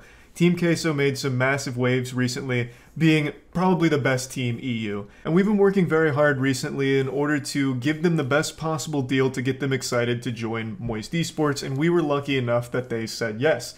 So the Queso roster is officially part of Moist Esports and will be representing us in the upcoming major, which is actually tomorrow as of posting this video. Now, I will be streaming the entire thing on my Twitch stream, twitch.tv/MoistCritical. I like to do that for pretty much all Moist Esports events, at least as much as possible, and this one is definitely one I don't want to miss. We're extremely honored that the Queso guys chose us, and we hope all of you are as excited about it as we are, and hope that you'll get just as fucking wild and wacky as we do when we're watching them play. Rocket League is a game that all of us have really enjoyed watching at a professional level for a long time, so being able to join the scene really means a lot to us, and to join with a team of Queso's caliber is a dream come true. That is absolutely unreal, and we are so unbelievably fucking excited about it. Not only are they good players, but Joyo, Rise, and Vatira are also just really good people. Like, they're extremely entertaining as well. Recently, I got the privilege of playing Rocket League with Rise and experiencing his wrath firsthand. Now, I'm a Plat 2 player in Rocket League, which means I'm in the top 1% of all gamers across the entire universe. And yet somehow Rise is even better than I am. It was incredible. But we were able to really like synergize together and make some incredible plays happen on stream, and it was just a ton of fun. Just to like shoot the shit with them and just casually slap ass on Rocket League. Like the entire group isn't just extraordinarily talented, they're extraordinarily entertaining as well, which I think just makes it even more exciting. For anyone that wants to stay up to date on everything Moist Esports related, make sure to follow the Twitter account at Moist Esports. Now, I'd also like to give one other big announcement for Moist Esports right now.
I know a lot of people when they see like a merch drop announcement, it's not exactly something super hype. You're not like pumping your fist like, oh my god, it's fucking game time. But for us, it is always a big deal because we put a lot of work into these things and hope that you guys like them. This is our second merch line ever and our first one for the Moist Esports brand. So this is directly going to support the whole Moist Esports project, all the players and the whole team going forward, basically. And we really put a lot of work into this line in particular because we want it to be something that people would actually want to wear and cheer for the team with. Now, unfortunately, the headbands aren't ready yet. That'll be about a month out from right now. There was a bit of a hiccup with the distribution of the headbands, so that'll be later down the line, but everything else is available right now. At MoistGlobal.com, you'll find the entire Moist Esports line. You can click the link in the description below to go there quicker. And it's something that we are extremely excited about too. The jerseys in particular, we're really happy with how they came out. I think they look fucking great. I think they absolutely slap. And then of course the Moist Esports hat. I always like to wear hats, so I think the hat looks great. So yeah, again, that's moistglobal.com if you're at all interested in getting the merch. I also thought it'd be kind of fun just to go over a bit of the history of Moist Esports, since it seems a lot of people still don't really know too much about it and it's shrouded in mystery. We started Moist Esports in August because one person in particular reached out to me. His name is Cola. Cola won a couple of the tournaments I used to host for Smash Ultimate back in 2020, and last year he was campaigning for Summit, and he asked if I would retweet his campaign thing, and it got the gears turning a little bit. I was like, well, why not do one better? We'll make an entire esports org around Cola for this tournament, And then one thing led to another, and we really fell in love with the entire area. And it's somewhere we always wanted to be eventually anyway. We all like the esports scene. So the timing was right. Cola really kickstarted the entire Moist Esports org, honestly. And from there, we've been learning as much as we can about the space in order to efficiently grow and give all the players the best possible deals that are out there. And it's just been so much fun watching them compete, watching the tournaments on stream, and just going fucking crazy. I've become a massive esports enthusiast over the last 8 or 9 months, and it's just been so fun. And now with the ex-Queso roster officially on Moist Esports, I know it's just going to get better and better, and I cannot wait to watch them play this weekend, and hopefully you'll all join us there to watch as well. I know a lot of people thought Moist Esports was like a joke thing and not something serious, but that is entirely wrong, insultingly wrong. I spit on that garbage. We've been taking it super seriously, and we've put a lot into this org in terms of both money and time and everything, because we want this to be a legitimate tier 1 org that does everything right, where all the players are hype and excited and they all don't get like abused by like a shady org or shady contracts or anything like that. We want to be like the premier esports org. So yeah, this is just the beginning for Moist Esports. Having the Queso guys come on to Moist Esports is an actual dream come true for us, and I have no doubt huge things in the future for that group, and I really think this is just the beginning for Moist Esports. I feel like in another year or so, Moist will be the first thing you think of when you think of esports. I can't wait to share some other massive announcements with all of you pretty soon. But yeah, for now, that's it. See ya. All great things in life first started as an idea. Someone brave who wasn't afraid to ask, what if? Automobiles, electricity, ass eating. What do these 3 things have in common? They all began as an idea. One of the most powerful traits of human beings is our ability to ideate and come up with these complex solutions to problems, or just in general create something from nothing, and it all starts up here in our little noodle. Now, there's a reason I'm talking about all of this. I'm not just on PCP having an existential crisis and ranting. The other day, my friends and I came up with a really fun idea that I thought would be just a really overall positive thing, but I wanted to run it by Twitch stream last night to see what chat thought, to kind of just take a temperature and see where everyone's head was on the proposal. And Twitch chat gave it like a 98% approval rating, which to me is the green light to go forward with the idea. If your voice wasn't heard, it's probably because you weren't in stream last night, so shame on you. The best idea you could ever have is stopping by my Twitch streams at twitch.tv/MoistCritical. I stream every day. Hope to see you there. Anyway though, here's the overall idea. For the entirety of my 15 or 16 years on YouTube now, people have just openly left suggestions for content I should make in the comment section of my videos, or in Twitch chat, or just directly emailing me with video ideas. And I have absolutely made content based on or inspired by some of your suggestions, because a lot of these ideas are just straight up bangers. Like, you're dropping heat for free. And I've just been feeling like it makes sense to actually pay you for them. You might not value your ideas, but I certainly do. So starting today, anytime you cook up some fire content ideas, instead of just dropping it in the comment section or throwing it into the Twitch chat, use the Google form linked in the description below and just explain the fuck out of it. Present it like you're pitching it on Shark Tank. Tell us the idea, and then also there's going to be a spot for your PayPal email address. So if we do make something around your idea, we'll pay you $500 for it. But then we thought, why not get a little wackier with it and go hog wild? So we thought about doing a performance-based bonus as well. So if your idea goes hard and the video we make around it pops off, we'll give you an additional $500 if it gets 1 million views, and then after 1 million views, we'll give you an additional $100 per 100,000 views that it gets post 1 million over the course of a 30-day period. It's easy to track performance over the course of a month, but this isn't something that could live in perpetuity, because tracking a video for years down the line is just kind of a headache to keep track of like all of that and whose idea that was. So for the performance-based bonuses, it'll be over the course of 1 month, so just a 30-day period. Now, a question Twitch chat asked that was a really good question is, if multiple people submit the same idea, who gets the money? The only fair way we figured out to do that is whoever submitted it first. The first person to give that idea will be the one that receives the money for the idea. I think that's the only way that makes sense. To me, all of this sounded like a fun idea and a way of saying thanks and giving back for just some of the ideas you've been freely giving away for years now. And Twitch chat seemed to agree and convince me it was a good idea, but maybe they were just straight up fucking lying and I look like an absolute idiot right now, a true imbecile. I don't know, but to me, in my tiny little brain, this felt like a fun, good idea. But that's not the only thing I'd like to discuss. There's actually another topic that I'd like to go over today. But before doing that, I want to start with something that I haven't said in a video yet, but if you tune into my streams, you'll know. Moist Esports got its first official sponsor, and it's one that I'm really happy about. It's Opera GX, and they're also sponsoring today's video. Big thanks to Opera GX for sponsoring this video. Opera GX is the best browser available. It's one that I've been using every single day for the better part of the last like 2 years now, and I've never looked back. I love everything Opera GX offers, from the customization to the personalized wallpaper to every single feature that they have available.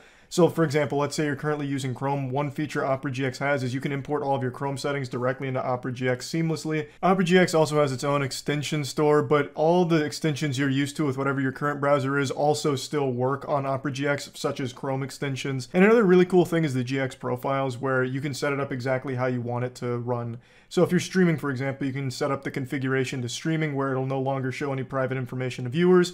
Or if your PC's not doing too hot, you can also set it to configuration potato, which just is browsing in its most basic form, so there's no stress on your computer.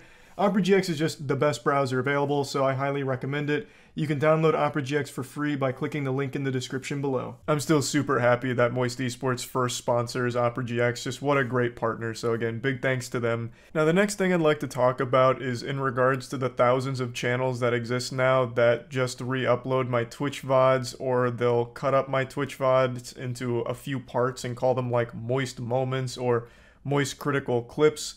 And people have been asking me, do they belong to me? And if they don't, how do I feel about it?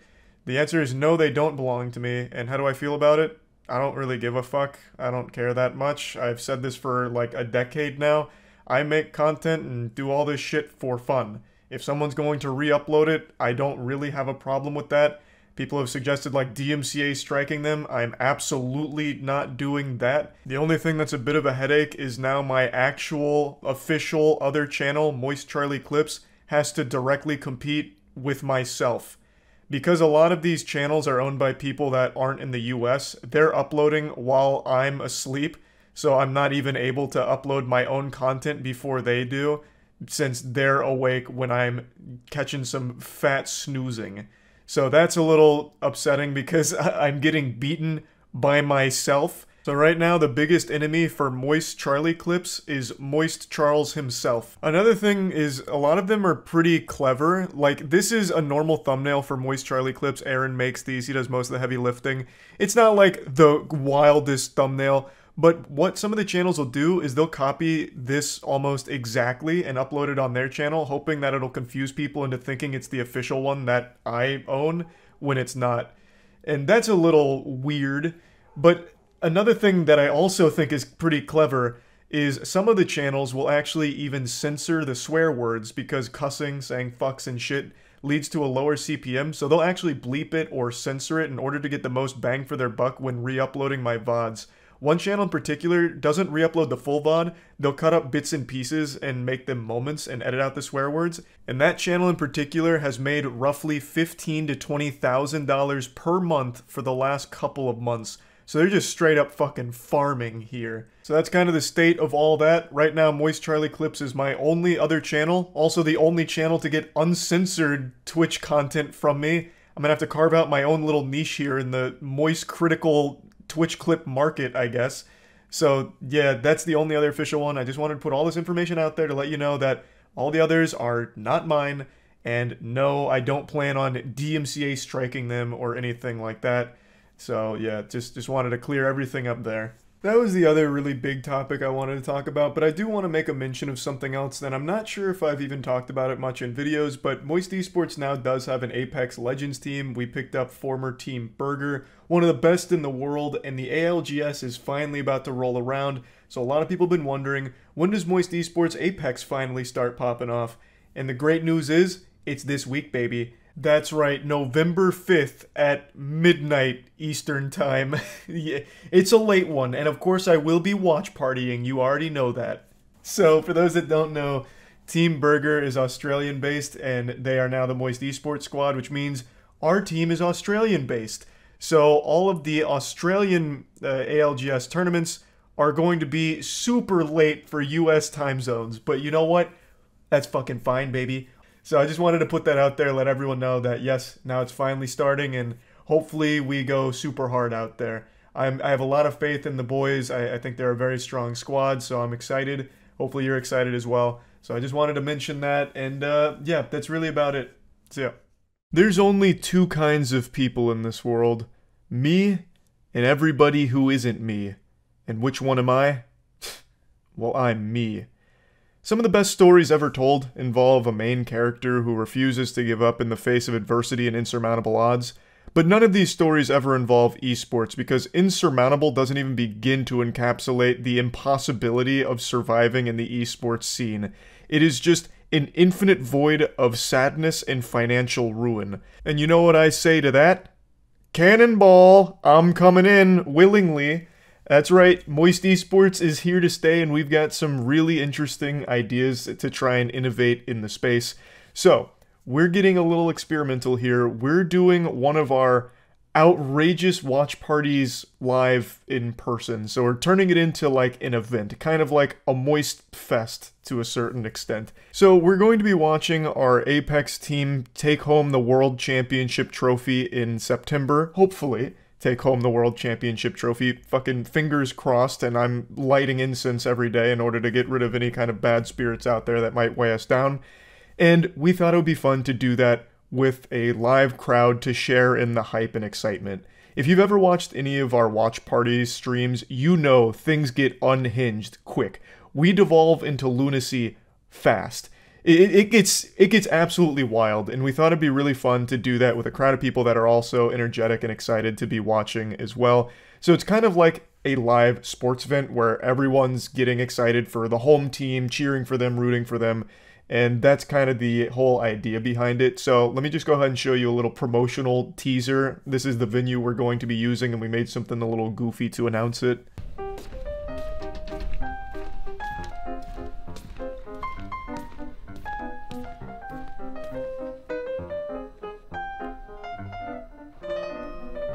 Pterodactyl. P-T-E-R. What's the deal with salt shakers? You fill them up, and where does it all go?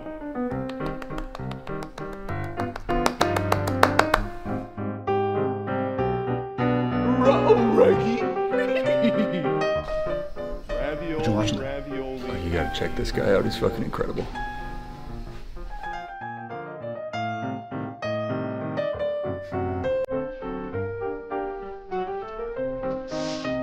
Come on, boys. Remember what Keanu Reeves said? Get in. No, you came into my house. You sucked my cock. Yeah. Get him. Yeah, he's down. Knocked him, Bracey knocked him. That's right. No. Nice, boy. That's why I'm excited. Fuck you. You fucked me. Yeah. Come on. Let's go. Goosebumps. You suck my cock.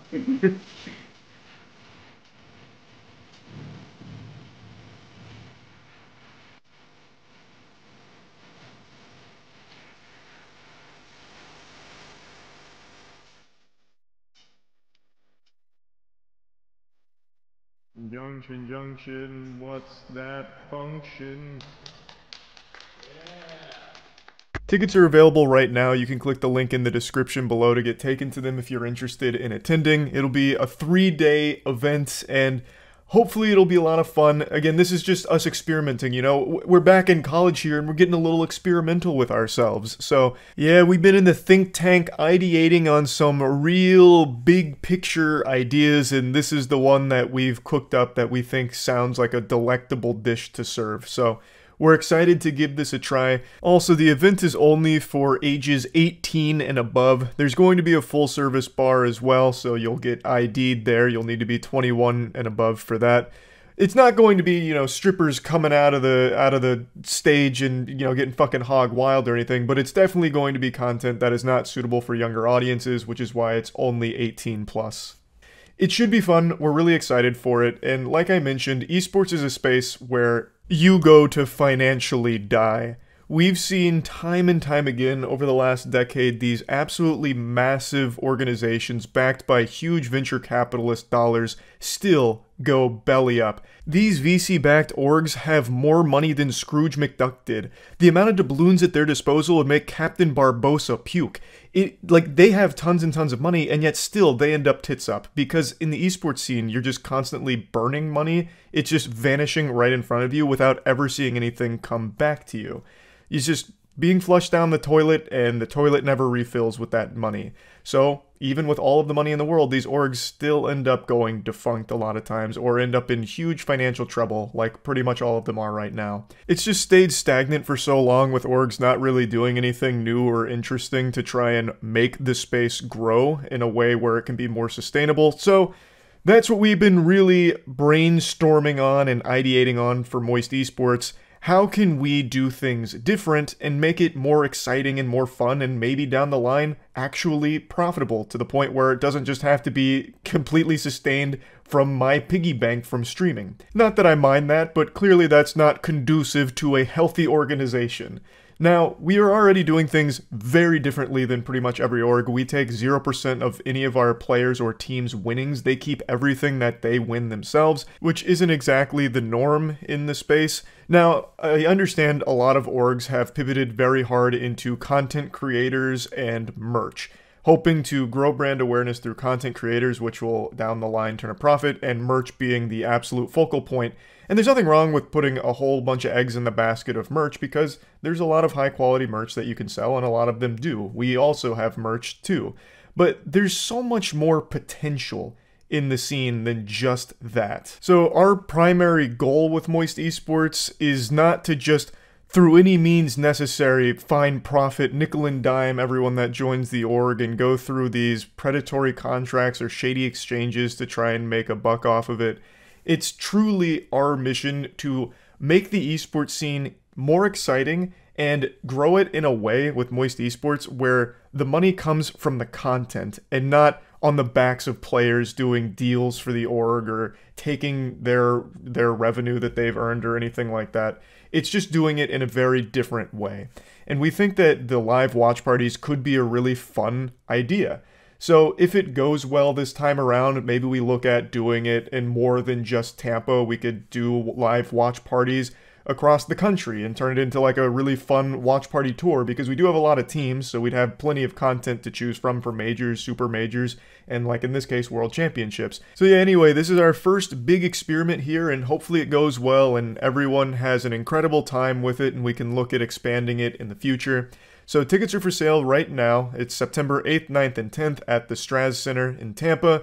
The format is, like I mentioned, we're going to be doing our watch parties live, so we're going to get our nice big, fucking casting couch out there. We're going to be projecting the game, and we're all just going to be fucking going wild and crazy together. It should be a fun atmosphere. I imagine it'll be very similar to going to a sports game for your home team, but all of the announcers over the speakers are goofballs spouting SpongeBob references and getting real wacky. So yep, looking forward to giving this a try, and yeah, that's really about it. So yeah. The Olympics, like the real Olympics, have announced that esports is entering the big boy league. Now, when you hear that, I imagine most of you envision like League of Legends, Counter-Strike, maybe even Valorant. But what if I told you it's mobile games and Wii Sports? That's what's coming to the Olympics. So, it's sports games, but only mobile sports games, pretty much. It's not even really just mobile games, it's literally browser tier games, but they're also bringing chess. Chess is hype. Chess is something to be hype about. But everything else is literally addicting games in the Olympics.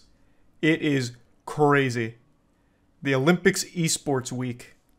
Each game has its own qualifying process. I didn't look at that yet, so I don't know what the qualifying process is for all of them. But here, let's show you a couple here. Archery, tic-tac-bow. I haven't seen this one, but I do wager this is going to be yet another mobile game. There's not even a single video of it. What a hype esport. This one I did see. This is a Nintendo Switch game. And this will produce the finest of virtual athletes the world has to offer. Look at this puppy. Yes, sir. Yes, sir. Baseball game, albeit one that is easy enough to get into. Yeah, baby. As players choose from a number of different pitches with the analog stick. Nintendo farming out here. And then decide the location before the pitch huge is completed. Then you'll throw it in there. Batting's also. You could be looking at an Olympic athlete behind the controller of this squad, and that's the beauty of it. So that's the baseball esport. Chess is actually hype. Just Dance is there, which is, I guess, cool. Gran Turismo is the only one that's not like a mobile tier game. And then everything else, Jesus Christ. Tennis Clash, I'm pretty sure, was the Android App Store game. Yeah, this is the Android app one.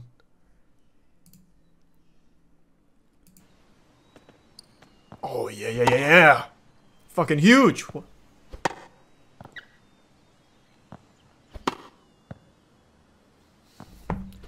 Can't wait to watch that one at the Olympics. Imagine making a shovelware tennis game on your phone for some quick cash and getting asked to be in the Olympics. Isn't that beautiful? It's fucking amazing. Actually amazing. So that's the quality of game you can expect from the Olympics esports. This will absolutely die after one attempt and they're going to write it off as gamers just hate us. We'll never try this again. Where did it all go wrong? We chose the most popular titles, such as Virtual Regatta for sailing. Yes, you can play in multiple games across the 9 sports. Imagine all of us, like at the Moist headquarters, qualify for the fucking Olympics through just playing shitty browser games. Well, except Gran Turismo, I guess. We'd probably get washed on Gran Turismo. Oh my god, that is such a good idea. Hold on. My dad plays the fuck out of Forza right now. I'm gonna steer his sights on Gran Turismo. Have him actually train for the Olympics. Do you think the chess one would be good and get actual chess grandmasters, or will it be lame? I like the idea of it, but I don't think any grandmasters are gonna do it. It's kind of a mockery because they put chess in the middle of tic-tac-bow and virtual regatta, I think, right? Where were the games again? Oh no, it was actually... sorry, it was even more competitive. Sandwiched in between the Nintendo Switch eShop $1 baseball game and something called Zwift. So I just don't think any grandmasters are going to actually sign up for this because it's kind of a joke. Why mobile though? There's a lot of legit console sports games to choose from. I don't know. I have no idea. These games I've never even heard of. Tic-Tac-Bow doesn't have a single video of it. Like, I don't know why they chose these, brother. I couldn't tell you. Nice. That looks promising. It's a mobile game. To take part, players need a mobile device with an internet connection, and it can be downloaded from app stores. I know this isn't how it's going to play out, but I do love the idea that high score on these games goes to the actual Olympics. So they're in, like, the Olympic huts with all of these, like, actual world caliber, perfect specimen human beings, athletic monsters, and then there's just some fucking Dorito-dusted nerd. Just some goofball there. He's like, hey, guys, you want to read some of my hentai? I love that idea. Like, he's just in the camp with the crew. Tic-Tac-Bow has 500 downloads on Google Play.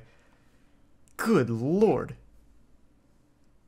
Only 500? Is this like a money laundering scheme or something? Did someone on the Olympics committee make that game? Like their child's school project? 500 of the top athletes downloaded it. Yeah, it's played only by like the actual experts. No, this one doesn't look like a mobile game. This one could almost work, like with a Peloton or like a Nordic track. This one could work. Not really an e-sport that I would think of by traditional means, but it can work. I downloaded the bow game and it sucks ass. Sounds like a guy who's bad at archery. This is one of the finest simulators you'll ever find. What if you made this into a community challenge to get Moist Esports representation at the Olympics? Moist Esports would be the only esports org with a gold medal. I wonder, does this count towards the country's actual gold medals, or is this its own complete spin-off thing? Because I know they're doing it separate with the esports week for the Olympics, but like it has to count for something, right? Like you have to still get a medal, I would think. I feel like actual Olympic athletes would be pissed if they gave out medals for this. That's how I feel. It like kind of devalues an Olympic gold if the Olympics Esports Week mobile game, browser game extravaganza counts for real gold in your country. I feel like it would really water down the prestige, but I also just loved the idea of it actually being real. I'm a competitive compound bow archer, and seeing the stupid bow game in the Olympics after years of thousands of people petitioning to get compound archery into the Olympics is just straight up insulting. Hey, you chose a physical sport in a digital age, my friend. It's tic-tac-bow all the way. Get your iPad out right now, brother. Hang up the compound bow because the future's here. We're tic-tac-bowing these days. Played lacrosse for 17 years, and we've been vying for the sport to be back in the Olympics, and seeing this makes it such a joke. Once again, short-sighted physical cringe. 17 years of lacrosse. Imagine if you spent that 17 years in a real man sport, like WSB Nintendo Switch $1 eSport or Nintendo Switch eShop baseball. Silly. So silly. How could you not have seen this coming? This event will be this year separate from the Olympics, so basically just an esports event organized by the Olympics Committee, but it has nothing to do with the actual Olympics. Yeah, that's kind of what I feared. I knew it was its own separate spin-off event, but I still thought it'd be like some kind of package deal with the Olympics where it's ahead of the actual Olympics but still matters. But I guess maybe you're right, maybe that's not the case. I just don't even understand the point of doing it then. Should we embrace this? The more of us who interact and put into these games, the more likely we'll get real esports eventually.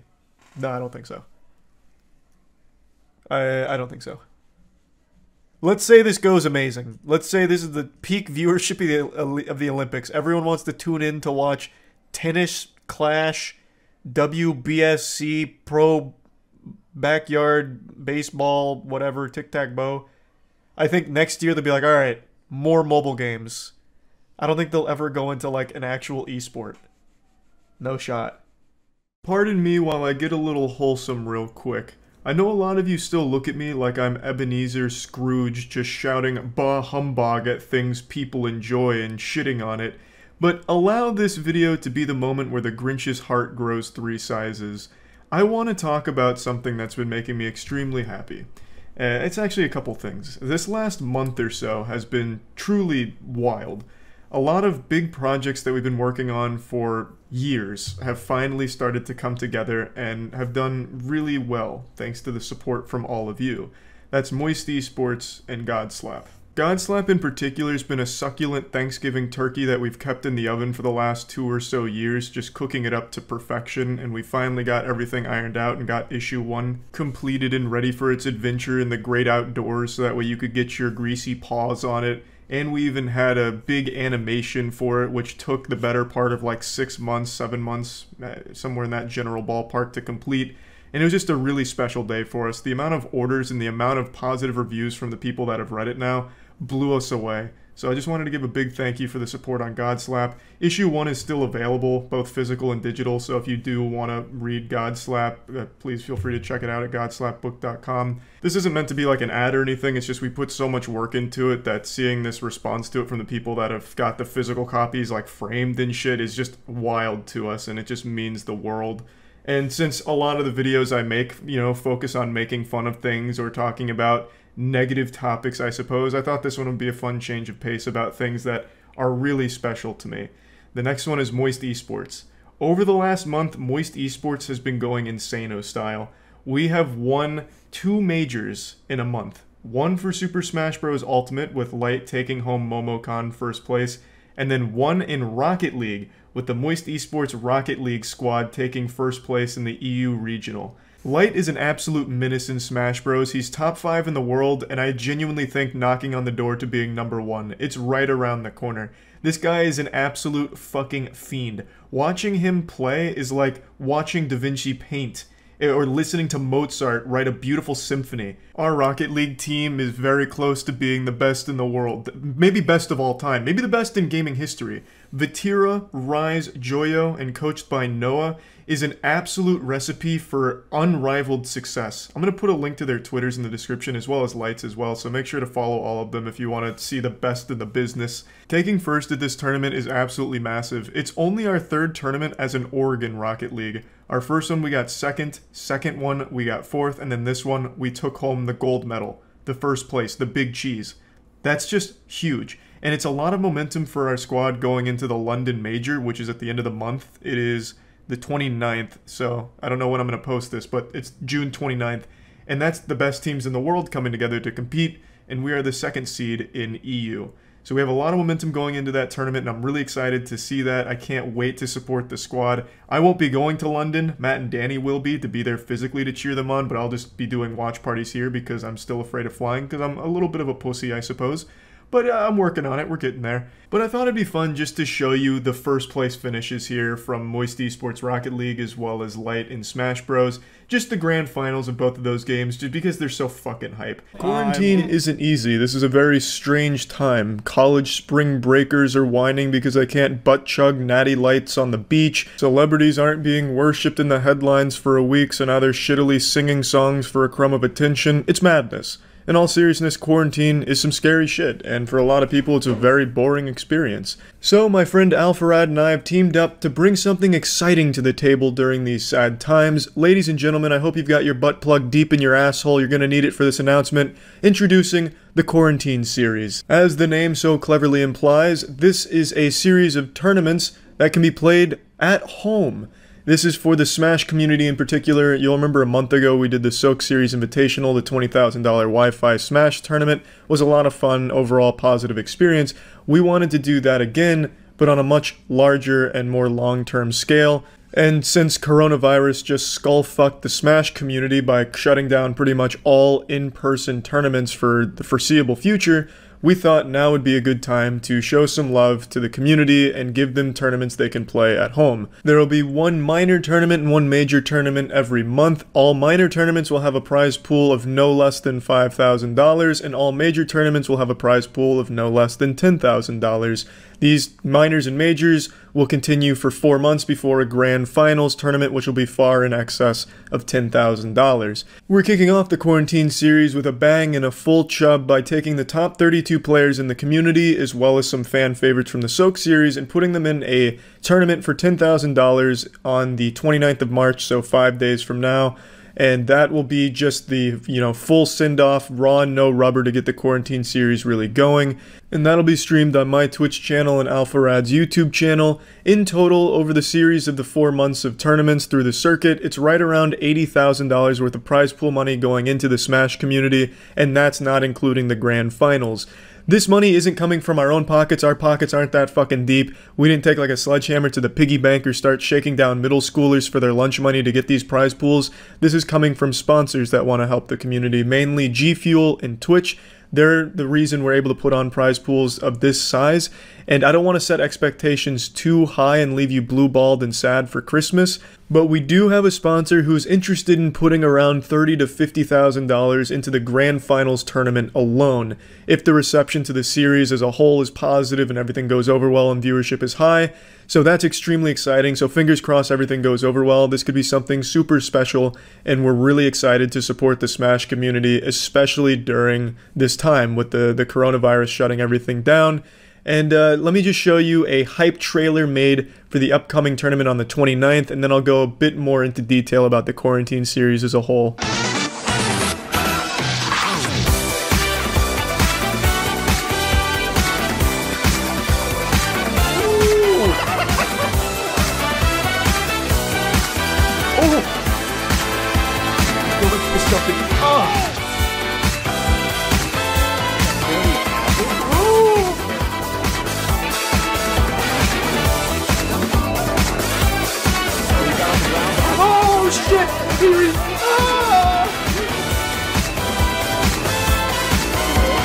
Are you kidding me? No, I like just Stu. What? You're so dog shit at this game.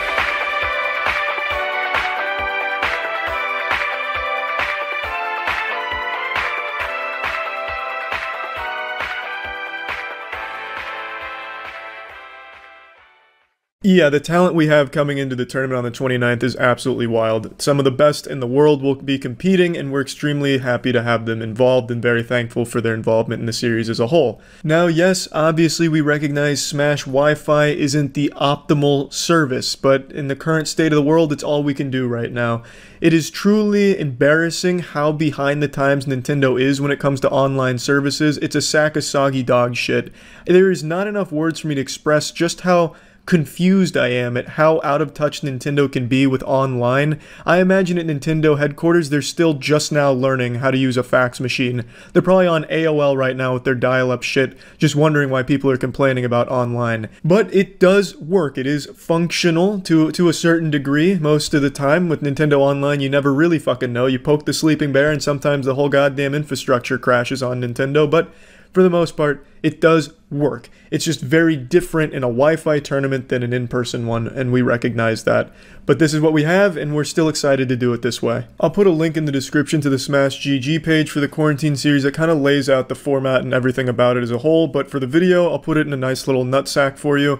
Basically, throughout the minors, you'll get point values. So if you place high in the minors, you'll get more points, which will allow you to be eligible for a major tournament. And over the course of the majors and minors for 4 months, the best players that perform the best throughout the Quarantine Series minors and majors can earn a spot in the grand finals, which would be a lot smaller, whereas the minors and such are open to anyone that's serious about competing. The grand finals and majors will be a lot more selective based on your point totals. Now let me make this clear, since the last time we did one of these fucking things, we had 2,053 disqualifications in the first round. That shit will not fly again. The minors are open to anyone, but only if you're serious about competing. If you DQ in the first round without like a fucking doctor's note or like a real reason for your DQ, you're banned from competing in the rest of the entire Quarantine series. So don't fuck up. Be on your best behavior, be, perfect attendance, don't be tardy, because that shit's just not gonna fly this time around. This time I'm getting the ruler out and I'm slapping it on the desk. Now, also, this isn't just to support the Smash players. We also want to support the people around the Smash players, the casters who right now are out of jobs because there is no in-person events going on. So we're going to be having a lot of guest casters that will be paying to cast the games with us. So we'll be seeing a lot of familiar faces in the community coming on board and casting a lot of the Quarantine Series matches, and we're super happy to be able to help them out as well. We really hope you're all as excited about this as we are, and yeah, looking forward to the tournament on the 29th. That $10,000 is also being helped by Team Zero. Team Zero has chipped in to be a part of this as well, and we're really happy to have them on board and contributing to the Quarantine series. Hopefully we can make this something super special and super positive for the community, and yeah, that's about it. So yeah. It's only been a few days since I announced the first ever Soaked Series Invitational $10,000 Smash Bros. Ultimate Tournament, the fucking Super Bowl for gamers. And since then, the response has been pretty incredible. So incredible, in fact, that Twitch themselves want to get involved and have agreed to match my $10,000 prize pool to bring it up to a fat, juicy $20,000 tournament. Jeff Bezos must have been digging through his jean pockets and found a wad of $1 million like pocket lint and then decided, fuck it, you can take 10K of that. And I thank him for it. So this extra $10,000 brings with it a few changes that needed to be made to the tournament that'll be on Smash GG, but I'd also like to talk about them here in this video. The first major change is the tournament will now be over 2 days, the 29th and March 1st, so Saturday and Sunday. That's just due to the volume of people that have signed up. We have over 2,500 people signed up right now, and there's not enough hours in the day to bang all that shit out in a single day. We'd be starting phase 2 at like 5 a.m. and I'd be fucking snorting Adderall on stream and giving myself a coffee enema to stay awake for that. So day 1 will be all of the open phase 1. Day 2 will be all of phase 2. Also, we are putting a cap on the number of people that can register at 4,096, which is still a fucking absurd number. But if it goes any higher than that, it adds an entire new round, which is an entire new 3 hours worth. So it's just the only way to make it feasible. There's got to be a fucking cap on it. So just making that well known now. Also, the way we'll be broadcasting is Phase 1. It's not going to be just me streaming at twitch.tv/MoistCritical. Phase 1, we're going to have stream stations with people from the community streaming specific pools. I thought it'd be fun, instead of just having like one stream for the shit, to have it spread out among the communities. So we'll have people like Hungrybox, Alpharad, Ludwig. They're choosing pools that they want to be the tournament host of, the casters. So I thought it'd be really fun to spread that out so each pool has its own unique casting opportunities, its own unique experience with it. So each pool is going to have a different stream station. I'll obviously have one at my stream, and there's going to be other community figures that have their pools on their stream, so you can choose who's you're more interested in or what pools you're more interested in. I just thought that'd be fun for viewers. Phase 2, however, all of that will be on my stream because that vagina's a lot tighter. It's 64 players, 32 invites, which are given to the top level players, community leaders, stuff like that. We're already putting names into the goblet of fire and spitting that shit out. So we're giving away invites now. It'll be 32 invites and 32 of the winners from open phase. And that will probably still last a long time. Again, all this is on Smash GG for a little more clarity, but this is just the general overview of how it goes down. Now, I like to address, it's not just me and a couple friends putting on this tournament. The community's really banded together to lend their help to us, which I'm extremely appreciative of. We have some of the best Wi-Fi tournament organizers in the scene helping us with best practices, standard procedure, and the seeding, making sure all that's as accurate as possible. And while the Ethernet adapter is a requirement to compete in the Soaked Series Invitational to help with lag, it's still Nintendo Online, which sucks fuck. Nintendo Online's about as primitive as it gets. A caveman's club is a more effective modern tool than Nintendo Online. Nintendo Online's like using walkie-talkies to play a game together. It's fucking terrible, but it's going to be as smooth as we can possibly make it given Nintendo Online's limitations, and we brought in the best players in that area to help us with that. We also have Team Liquid behind us in a pretty big way, stepping up to lend their expertise in the area. So we have a very sizable team that's very experienced with tournaments and this kind of tournament, so hopefully we can get this bad boy as smooth as possible. Now, I want to give a little warning here. I'd like to tell you about the boogeyman, taxes. Prize earnings are still taxed, as far as I know. So I know a lot of you probably know this, but there's a lot of players competing in this that haven't competed for prize pools before.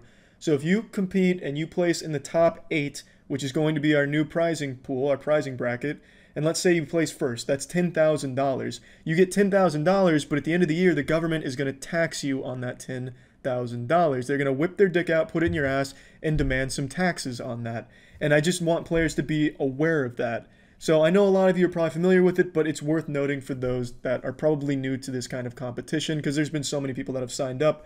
So just worth getting that out there, that if you place in the top 8, Uncle Sam is coming for those hairy cheeks. And that about covers that, so just be aware of the taxing at the end of the year. And yeah, I'm extremely excited. I'm glad another $10,000 got added, because I think that makes it even more exciting. A big old $20,000 tournament for a community that I think absolutely deserves it. And again, if we can get this going smoothly and everything goes well, I would like to immediately take it to Smash Melee. I'd like to turn around and do this again next month for Melee, because that's a community that's been on that fucking grind for years, being neglected by Nintendo. So I would really like to keep doing this sort of thing, and even just setting it up has been extremely exciting. And yeah, I'm looking forward to it. February 29th, March 1st, mark those fucking calendars, and I hope to see you at the streams at twitch.tv/MoistCritical. That's about it. See ya. What's your esports team up to? Getting their visas denied. I'll rant about that. Maybe not tonight.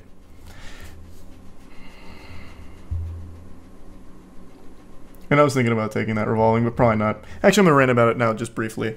So, our Apex squad is coming in A, and we were going to have them live here, because we love having them around. They're a lot of fun.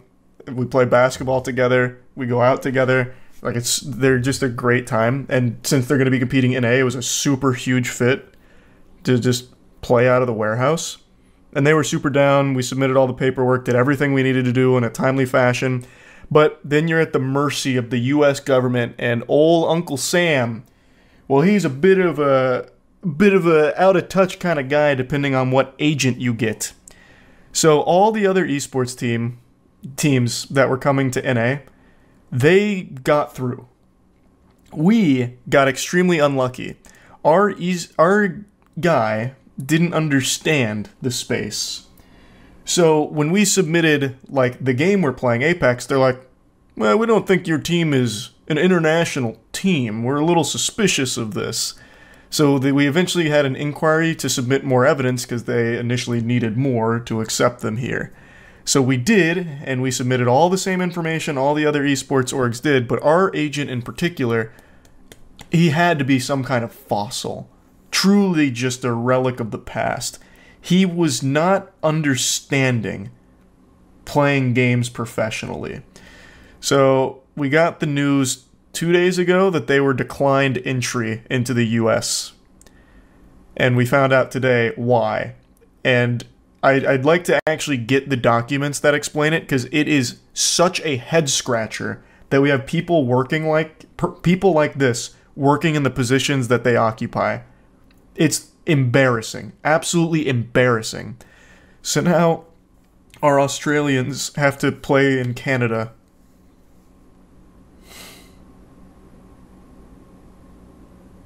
Thanks, Mist.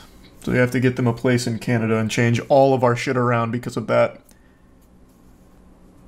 Appeal? I mean, we're resubmitting, but it takes a long time. It's not a quick process at all. The government moves so fucking slow. And yeah, we watched that commercial earlier, Prest. And we did talk about that, Paul. Slow is an understatement. No, it is an understatement. It really is an understatement. It's so cringe. It's so fucking cringe. Every other org, I think every other org that was coming in for Apex this time around, this split, they got in, some with a little bit more hassle than others, but ours got outright declined because our agent didn't understand video games. So dumb. I'll tell you one of the things. One of the things that he didn't like, or he didn't believe for some reason, because he doesn't know how to use the internet, is when we submitted our team's ranking globally, because we're like a top 10 team, but like we are like a top 20 team in the Apex, it's a competitive esports game, it's the circuit, this and that. When we submitted that, he's like, I don't believe you. I don't think you're actually ranked there. When you can literally just Google it. It takes 2 seconds to look at Moist Esports like global Apex rankings and our finishes in the majors and the World Championship. So that was one of the reasons he declined us, because he thought we were lying. Even though we submitted the official rankings. It's so fucking dumb. Thanks for membership, Jamie. So now we had to completely move everything around and we have to get them to Canada. It's just such a headache. It's so fucking frustrating. So fucking frustrating.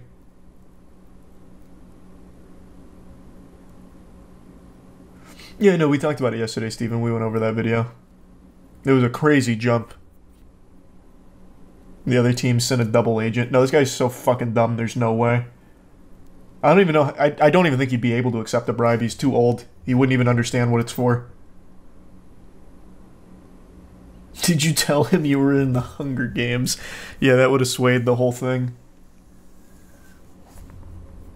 He's a resub Zevro. Can you pay more to expedite the process? No. You're just truly at the mercy of your agent. I have not seen any of that drama plague. Aren't Canadian visas even harder to get? No. We'll be able to get them to play out of Canada for the first couple months, no problem.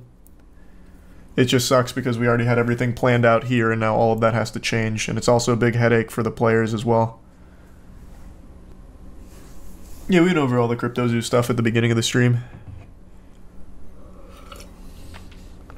Why not get a better agent? Can't pick your agent. You just luck of the draw. It's not like a sports draft where I get to choose the best agent who actually understands the space.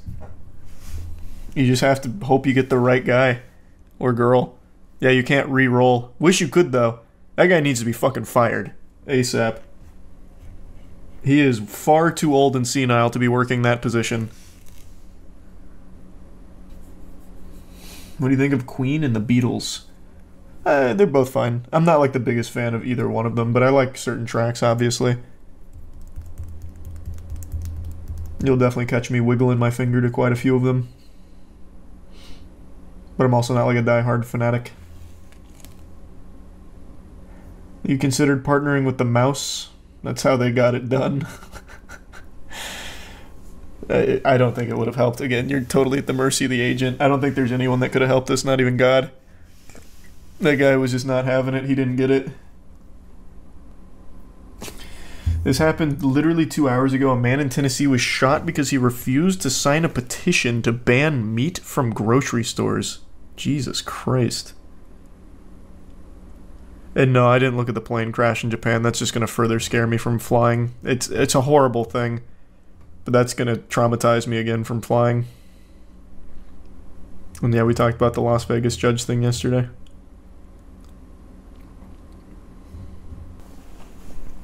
Hear about the priest who cut his dick off after a tick bite. Do you have to cut your dick off if a tick bites your wiener? A priest suffered from tick-borne encephalitis. A priest from the Czech Republic allegedly sliced his own penis off with a knife after he was driven psychotic by a tick bite. Oh my god! That is horrifying! So he got a tick bite, suffered from encephalitis, and then during a psychotic episode cut his dick off. I thought it was like a procedure that he underwent. Wow. Yeah, that happened yesterday.